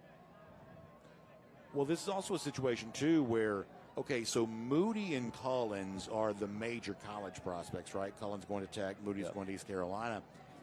I think if you're a North Cobb fan, you may say the strength of this defense is Cooper Negron and Jason Greer and those linebackers because they just rack up stats. I told you, Negron had 19 tackles, 3 tackles for loss, and a sack in the win against East Coweta. Greer had a game this year where he had 9 tackles along with 8 assists, a sack, and a tackle for loss in the win against McEachern. These are guys that are racking up big numbers. 4th and goal now, by the way, for Walton. North Cobb don't call timeout. So both these coaches really wanting to coach it all the way down to the final whistle. You brought up Region 1 a minute ago. I want to ask a question about that, but let me also give a shout out to our friends at Breda Pest Management before we get there, because Breda Pest Management knows your house inside and out with a customized treatment plan, stopping bugs and critters before they get there. So Breda does it right, protecting the inside and the outside of your home. It's the bugs inside your house, after all. Those are the ones that you want gone. So keep that in mind, our friends at Breda Pest Management. Breda, they handle bugs and critters. I think Region 1 and 6A is a pretty interesting region because a team that we've kind of gotten used to seeing near the top of that, and I don't want to speak too soon here, but it seems like Colquitt County may be a little bit more vulnerable than they've been in recent years. A little bit down, lost to Lee County, lost to North Gwinnett. So I'm going to try to check a score right quick. I believe Camden County played at Valdosta tonight, okay, which will be a huge game. Let me see if I can get that score for us. Yeah, so obviously it's a new look Camden County team. I'd say Richmond Hill's a little bit more dangerous this year, too. I think they're, perhaps a little bit more dangerous. I think that Adam Carter's figuring some things out down there. Of course, he's a great coach already, but I think he and that Lowndes program are kind of getting more acclimated to each other. Camden's at Valdosta next week. Okay. That will be a huge. Yeah, Lowndes undefeated. So you always think about those big 4 in that region. You always, when the brackets come out, the first thing you do is see who's going to match up with Region 1. Who matches up with Region 1? And we always kind of say, okay, who's number 3 and 4? Who's coming north? That's right. By the way, speaking of Region 1, team we saw coming north last week was Valdosta up here to play South Gwinnett. Mm-hmm. How much fun is Todd Robinson to watch at quarterback right now? And that's on his college position. So I'm telling you, Jeremy Johnson, who writes for me at Dogs HQ, went and saw that game last week. He's seen him twice. He loves him. On 4th down, throwing for the end zone, incomplete for Ward. That's going to be a turnover on downs as Walton was looking for some points. The thing he says about Todd Robinson, he goes, Rusty, he plays so many plays because they'll play him at defensive back when they need to. I think the entire state and the Georgia fans kind of know, but they don't really know. If Elias Williams at some point ends up here and everybody gets to see him, everybody's going to be. Yeah, I really do think of all the kind of the elite prospects, he may be the one that's not quite getting enough attention here right now. Let's go back and watch North Cobb defensively tonight, getting after Gilstrap, coming up the interception. That was Aziz Helm. What a play that was. Freshman. He turned it on after the interception, too. And then What's set the edge at 11, just tracked down the line of scrimmage and cut him off. Yeah, I think Bryce Wilson's had a pretty good night tonight, I'm guessing. Now, Shane Queen may say differently watching the film, but I think he's had a pretty good night. We saw Cooper Negron, we talked about him earlier. Then in to get the sack, Calvin Moss. Then nice another interception opportunity. That was a thing of beauty from Dylan Womack. Dylan Womack. Peacock and a quarterback for North Cobb. By the way, quarterback change here. It's Peacock. Earlier we called him a Wildcat, either fairly or not, but now he's more of a traditional quarterback in the game. And valuable there, too, to get a freshman to get snaps in a game like this, in a setting like this. Yeah, I mean, these are good, real varsity minutes right here. Yep. Hey, on TV. Mm-hmm. Now, you got Rusty Manziel watching right now, harsh grader that he is. He's not going to leave any stone unturned with his evaluation.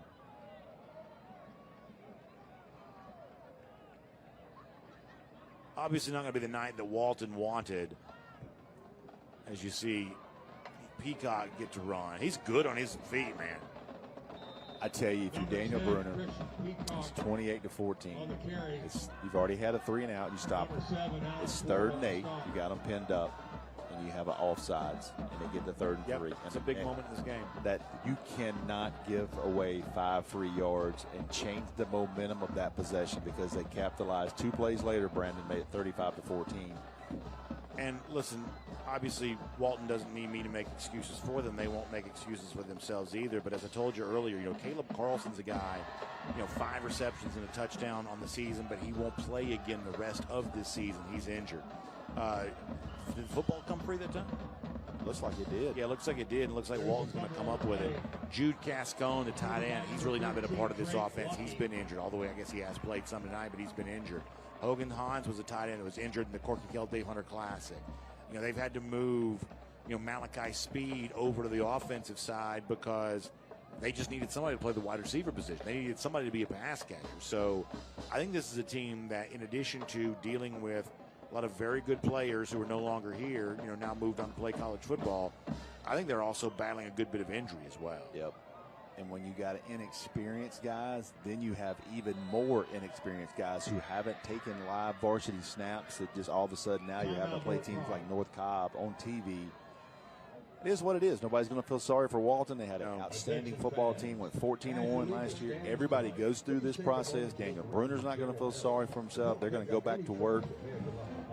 Probably ran into, on paper, and starting to prove it, the best team in this region tonight. So still a lot to play for Walton. You want to try to finish second, obviously, in your region to get a home game in the playoffs, first round.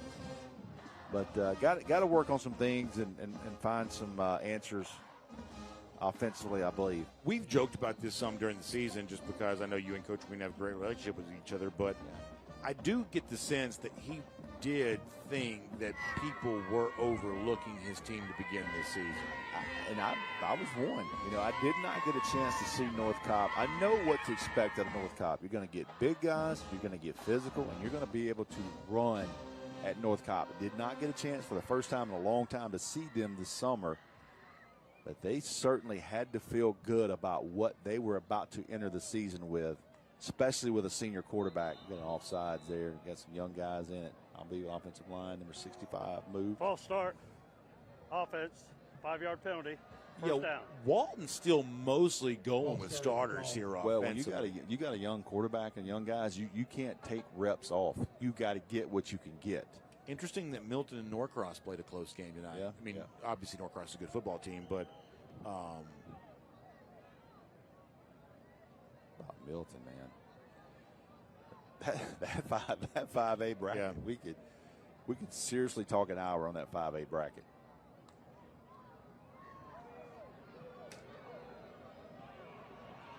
See, Gilstrap just wrapped up, brought down. Joshua Hoskins, the sophomore, coming at the sack.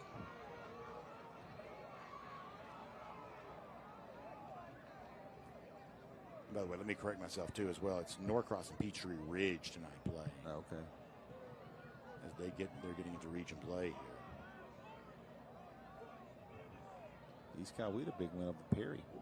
Irwin County gets a big win tonight over Cook. That's another big game down in South Georgia. I tell you, dude, every time you see Irwin County come north and play, usually in the state championship, you go, what? That team is what? Single A? Yeah. Irwin County. And you talking about dudes that look good getting off the bus. You better believe big win for Cherokee.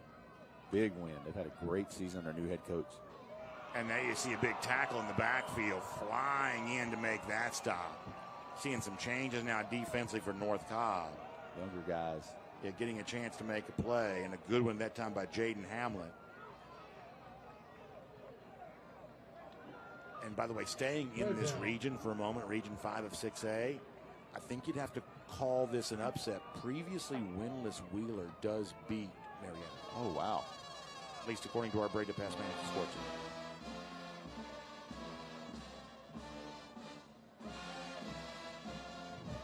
Good season for Collins Hill continues tonight with a win over. That's another team we're not mentioning. They beat Grayson.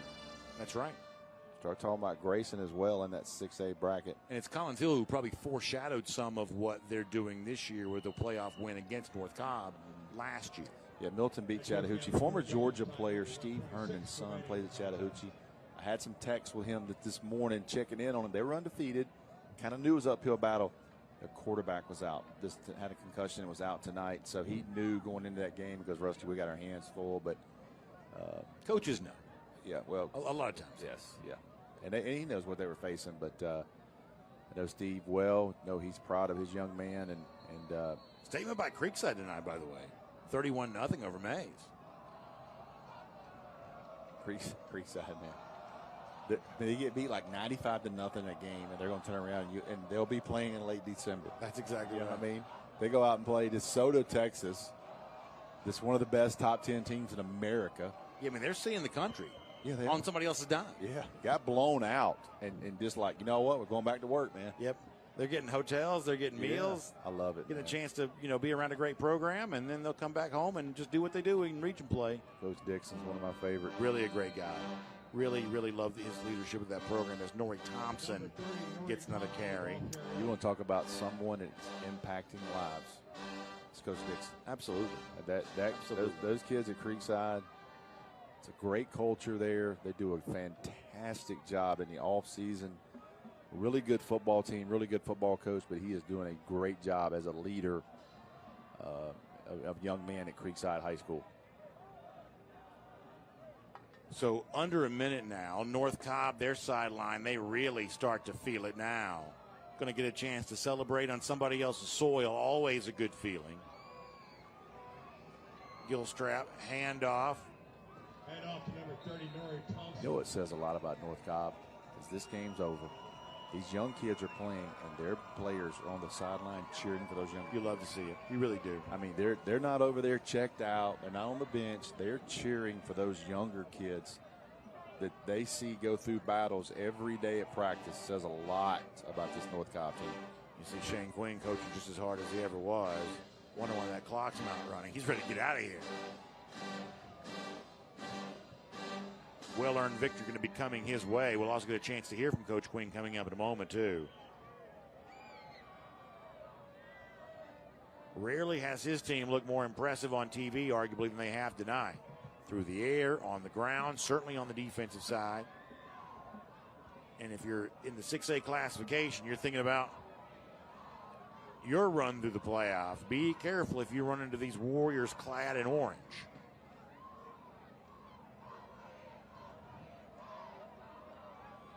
This fall break from my man, Coach Queen. Now he told me he's taking a couple of days here.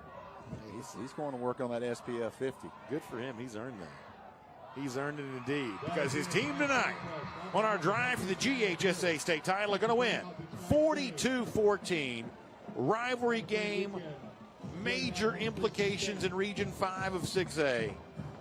North Cobb going to get the victory, much to the delight of the folks who've traveled over to Raider Valley. Handshakes after a hard-fought game and a lot of intense competition. All of that gives way to sportsmanship here now. And how happy do those fans from North Cobb look here right now? It's a great way to start fall break, man. Big win, undefeated. Huge region win. What a night for North Cobb. Have had kind of the best of Walton at times in this rival. Will now win for the fourth time in 5 tries.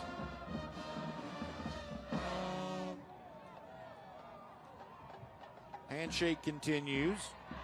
Kaylee Manziel's going to catch up with Coach Shane Queen in a moment. She'll also have you for the post game there too. More update from around the state. Obviously, Russ, we got a great one coming up next Friday as well. Yeah, we got a grown man game next week. We'll have no shortage of attention on that game, and a lot of people around the state interested. Obviously, the team that we cover, the Georgia Bulldogs, you cannot go anywhere, Brandon. I cannot go anywhere. That's right. What is Elijah Griffin going to do? Birthday coming up in October. He's taking his official visit October 12th, Mississippi State game. But we'll get a chance, the entire country will get a chance to watch that number 1 player in the country next week. And for now, we'll get a chance to hear from Shane Queen on a victorious night. Kaylee Mansell, take it away. And welcome to the coach's interview brought to you by the Gwinnett County Sheriff's Office. I'm joined by the winning coach of the North Cobb Warriors, Shane Queen. I asked you about the disco ball before the game. You told me you had it so your team would celebrate over there and not in the end zone. Coach, I have a feeling your team's going to be doing a lot of celebrating tonight. Yeah, we got 2 weeks, 2 bye weeks also. I was worried if you lose that game, you got 3 weeks before you play again. That's a long break, but our guys played well. We got We beat ourselves up too much, though. We had way too many penalties, but I just want to give a shout-out thanks to Rusty for bad-mouthing us. He gave us some extra fire. I love you, Rusty, but I love when people doubt this football team because our guys work hard, and it's not doubt, but I appreciate what you guys do, and I appreciate us being on TV tonight. It's great for our football team. Yeah, Coach, welcome to my world. Rusty Mansell bad-mouthing. Bless your heart. Bless your heart. You guys have played each other 24 times as of now, and with a win tonight, the record now stands at 12-12. This was not just a win for tonight, but also a win for history. What does that mean to you, Coach?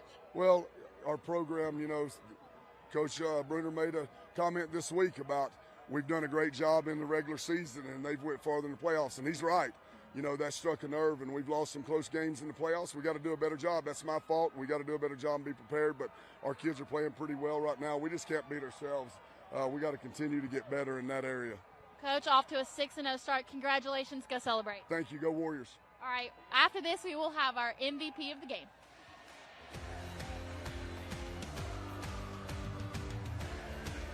This is your reminder to thank the friend who gets McDonald's breakfast for the group while everyone else sleeps in.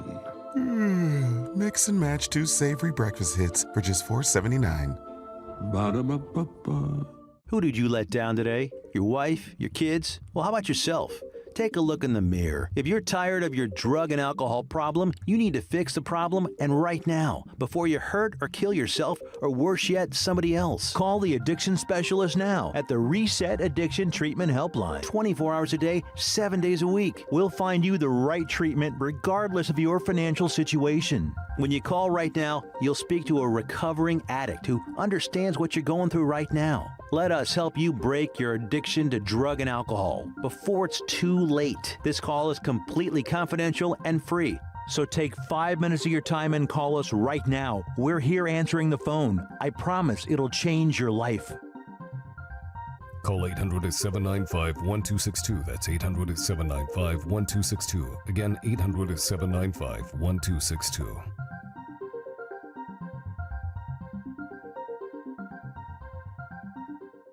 Here's to the legends of the game who paved the way for the stars of today. Get out of his way! Origin Sports showcases sports history that is as relevant today as it was in the past. We deliver the stars, stories, moments, and games that define the very essence of sports. Touchdown! Take on! Hammer time! Because when you celebrate the past, you embrace the future. Origin Sports. Run it back. What is GMFB overtime? It's this, that, and a whole lot of 5 days a week. Let's go! Here we go! It's football for everyone. Weekdays at 10 on Peachtree Sports Network. And welcome back to the Tailgate Show, brought to you by GeorgiaConstructionCareers.com. I'm Kelly Mansell with our Robbie Hunter MVP quarterback Nick Grimstead. You guys were tied after the first quarter, and then you go up to put on a bunch of points. What were those big adjustments you made following the first? I mean, it really wasn't any adjustments. It was more of just executing the plays we had called. Our OC, he called good calls, good play calls the whole game, and we just executed them. I can see around you that you have good people in your wide receiver core, your running back room. How do you build those connections with your skill players? Just spend a lot of time with them, just off season, on the field, off the field, just get to know him, as a person and stuff. Awesome. Well, I have some things for you. First, this is our Kroger game ball. All of our MVPs from every game we've covered so far have signed it. So I'm going to take your mic. I'm going to hand you the ball, as well as the Sharpie. I'm going to have you put your signature on there for me.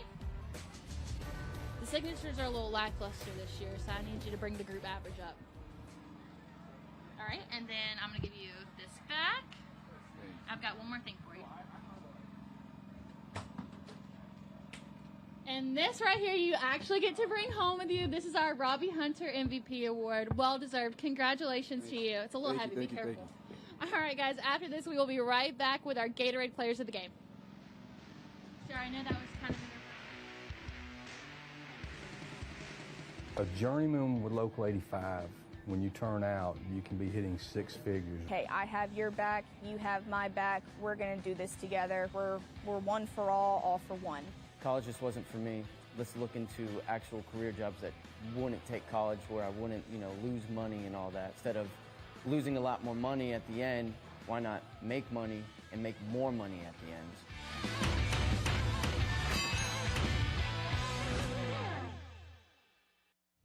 Are you interested in becoming a deputy or a jailer? The Gwinnett County Sheriff's Office is hiring and looking for individuals passionate about protecting and serving their community. If you are 18 years or older, join our team by visiting GHSA.com for more information. Gwinnett County, together we can make a difference.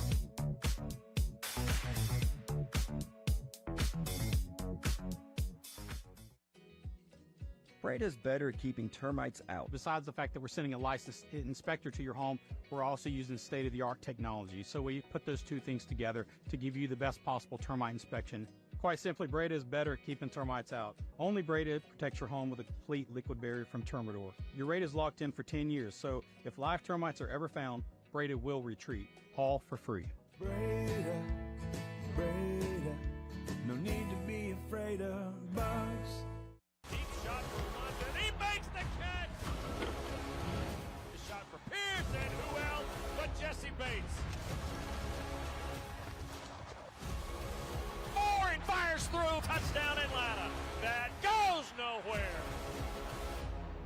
Find the pylon for the Atlanta touchdown. He's sacked for the end zone. And touchdown Atlanta. What a throw. And welcome back to the Tailgate Show, brought to you by GeorgiaConstructionCareers.com. I'm joined by our Gatorade players of the game, our offensive player of the game, Zach Bellew, and our defensive player of the game, Cooper Negron. Okay, so you guys gave up 14 in the first, didn't give up a single point after that. What were those early adjustments y'all made? Yes, ma'am. Just, coming out, getting under the tent, and just talking and getting through stuff. They had a lot of stuff that was confusing that we weren't really prepared for to start with, but we started making adjustments and really just started slowing the game down for us and started making our plays and started playing our defense. And we just came together collectively as a unit and just started playing North Cobb football. It really worked out. You can correct me if I'm wrong, because I still don't believe that you're a freshman, right? I'm a freshman. Okay, so what did the upperclassmen tell you about this rivalry game? So, I could feel their pain before the game and all week since Monday. So, it's been a big progress to be better this week and come together as one. And ever since I felt their pain, I just had their back, So I don't know if you guys heard this, but I believe it was right after the first quarter, the Walton student section did "I believe that we will win," and then I looked back at halftime and all of them were gone. From a player's perspective, what does that feel like? It feels great, just to have that kind of student section, that kind of crowd, and that kind of love, it being our 700 game, just them showing out on an away game, just being louder than their side and just staying there for the whole time, supporting us. It didn't always look good, like you said, the 14 points in the first half that were unexpected, but, just how they came out strong and just for us to be able to come out as a unit and just see them go and just start to pick up momentum, that's a great feeling. So North Cobb is 6-0 for the first time since 2019 this year. What does this win tonight against a big rival say about this team in particular? We hungry and we all on a mission, and I just feel bad for the next opponent day by day, game by game. You know what I'm saying? I get it. Yeah. All right, guys, so we're going to have a racetrack gift card for y'all when y'all get off set. Congratulations to the both of you. Go celebrate tonight. You deserve it. Thank you. All right, guys, after this, we'll go out and look over some scores from around the state.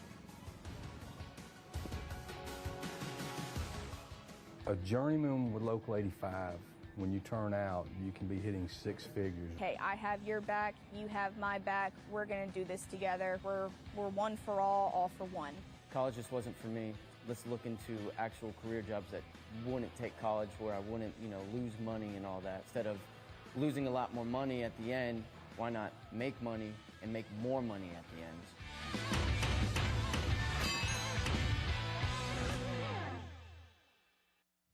Are you interested in becoming a deputy or a jailer? The Gwinnett County Sheriff's Office is hiring and looking for individuals passionate about protecting and serving their community. If you are 18 years or older, join our team by visiting GHSA.com for more information. Gwinnett County, together we can make a difference.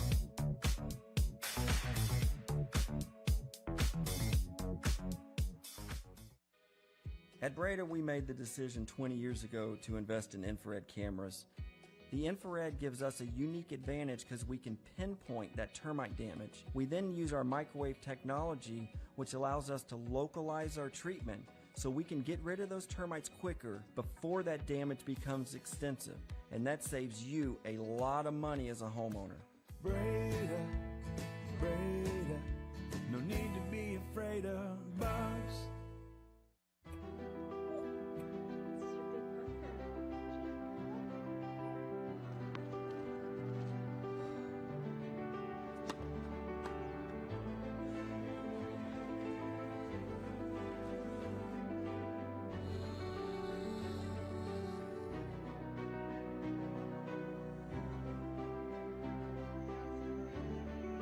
For a healthier future together, look to Northside Hospital.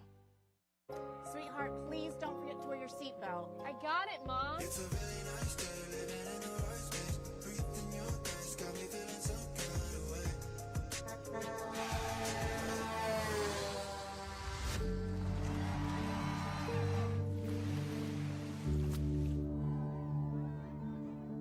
In the blink of an eye, so many tomorrows can disappear. Buckle up for your future, every trip, every time. A message from the Governor's Office of Highway Safety. And welcome back to the halftime for Tailgate Show, brought to you by GeorgiaConstructionCareers.com. We're definitely not halftime. No, I mean, I can run it back if you want to. I cannot. I could take I'm another old half and of tired. this. I'm old and tired. All right, so after the game, Coach Shane Queen wanted me to thank you for bad-mouthing them. That's why they played so good tonight. What do you have to say to that? I didn't badmouth them. I told him I felt like McEachern was a team who's going to be favored in every game. North Cobb's a lot better than I thought they were, but great job by North Cobb. Very impressed. I always knew Shane Queen's going to have a great product. Going to be a fast, physical football team. And listen, they're going to be a team that can play Game 15 in the state of Georgia. There you go, Coach Queen. I put it on you. You got to get to the state championship. Yeah, the redemption story started with you, Dad. Yep. All right, we had a great game here tonight, but let's go ahead and take a look at all the other games going on across the state. Even if you don't see your team on here, make sure to check out scoreatl.com for more on that. All right, let's see what we've got going on here. Newton over Archer, 50-25. Sandy Creek shutting out Trinity Christian. Yeah, the thing to me for Langston Hughes, you start looking at that game. Dutchtown's a very good football team. That's a big game in South Atlanta. Langston Hughes loses a couple of weeks ago to Douglas County. They bounce back. They're going to be a team that's going to get hot, and that's a team you always think about can play in and win Game 15 in the state championship. Yeah, I'll never forget Rome coach John Reed telling them that they were it was like playing the Pittsburgh Steelers.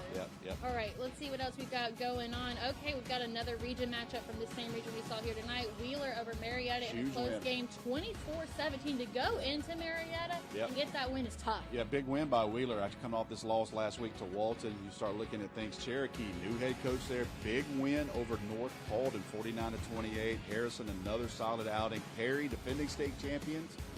They play up in a classification, though, playing East Coweta. Perry, smaller classification team. And it takes a loss there. We'll see where they are coming in the playoffs. All right, and wow, Norcross comes back to defeat Peachtree Ridge 27-26. They were down most of that game. Yep. What a game for Keith Maloof. Yeah, two things you want to see Keith Maloof winning a close game. We saw them early in the year. I think they're a very athletic football team, and there's your guy there, North Gwinnett, Eric Godfrey. The win over his former school. And he goes to his former team, Parkview, and wins 52-13. I've said it from day one. They went to Moultrie. They went to Colquitt County and won. North Gwinnett is one of those teams, for whatever reason, is not getting enough publicity right now. To me, they're a top 3 or 4 team in the largest classification in Georgia. And how about this Collins Hill team just bouncing back after a tough year? Yeah, well, they beat Grayson to start the year off, and they've been on a roll. They don't get enough credit as well. I need to start mentioning them more, but I'll tell you this. You look at Blessed Trinity beating Hebron Christian. Hebron Christian is a really good team in that 3A and under bracket. Blessed Trinity is 4A. Next week, in prime time, we get Blessed Trinity versus Savannah Christian. A lot of people think Savannah Christian might be the best team in single A, so we'll see how it goes. But Cedartown, a massive win there, beating Cass. Unfortunately for Cass, losing West Virginia quarterback commit Brody McWhorter had surgery. He's out for the rest of the year, so Steve Gates and those guys fighting uphill. But I'm telling you right now, Cedartown has got a very, very good football team. And I want to give a quick mention to North Oconee. Yes. Buster Faulkner, the offensive coordinator at Georgia Tech, his son, Harrison Faulkner, is a starting quarterback at North Oconee, and they've had a very good season so far. Yeah, continuing to dominate. We haven't been talking about them enough. I believe this is our final page of scores. Let's see what we've got here. Pierce County over Brooks County in a really close game. 17-14, another private school matchup between Fellowship Christian, Kings Ridge, 28-0. Fellowship Christian continues to be one of those consistent programs instead. Yeah, also bouncing back after a tough loss to Savannah Christian last week. Listen, I had to turn my phone upside down because I started getting my Athens Academy crew. I started getting text messages between this game, evidently Commerce. It got down to the last play of the game. So huge win for Josh Alexander and his program.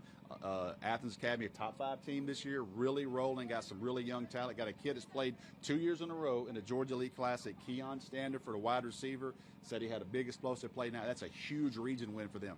As you mentioned, next week, Blessed Trinity, Savannah Christian. I just feel like the football that's coming out of the Savannah area now is top tier. Well, here's the thing. They've got the #1 defensive lineman in the country, Elijah Griffin. They've got the #1 overall sophomore player in the country at defensive end. And then you take David Jacobs Jr., DJ Jacobs. Dad played at Georgia in the early 2000s. A lot of people remember that name. He's a 6'5" sophomore. He's going to be a 5-star. It's very rare at that level at classification that we're going to have 3 5-stars on the field next Friday night. We'll have no worries about hyping this game. I actually don't have to worry about social media this week. The hype will be there. We've just got to go do our job because we're going to have eyes from the entire country tuning in on that game. And you can make sure to join us next Friday, Peachtree Sports Network at 8 o'clock for that game. From myself, Rusty Mansell, Brandon Adams, IJ Rosenberg, Roddy White, Ashley Perry, and so many others, we wish you all good night, and we'll see you right back here next Friday at 8 o'clock.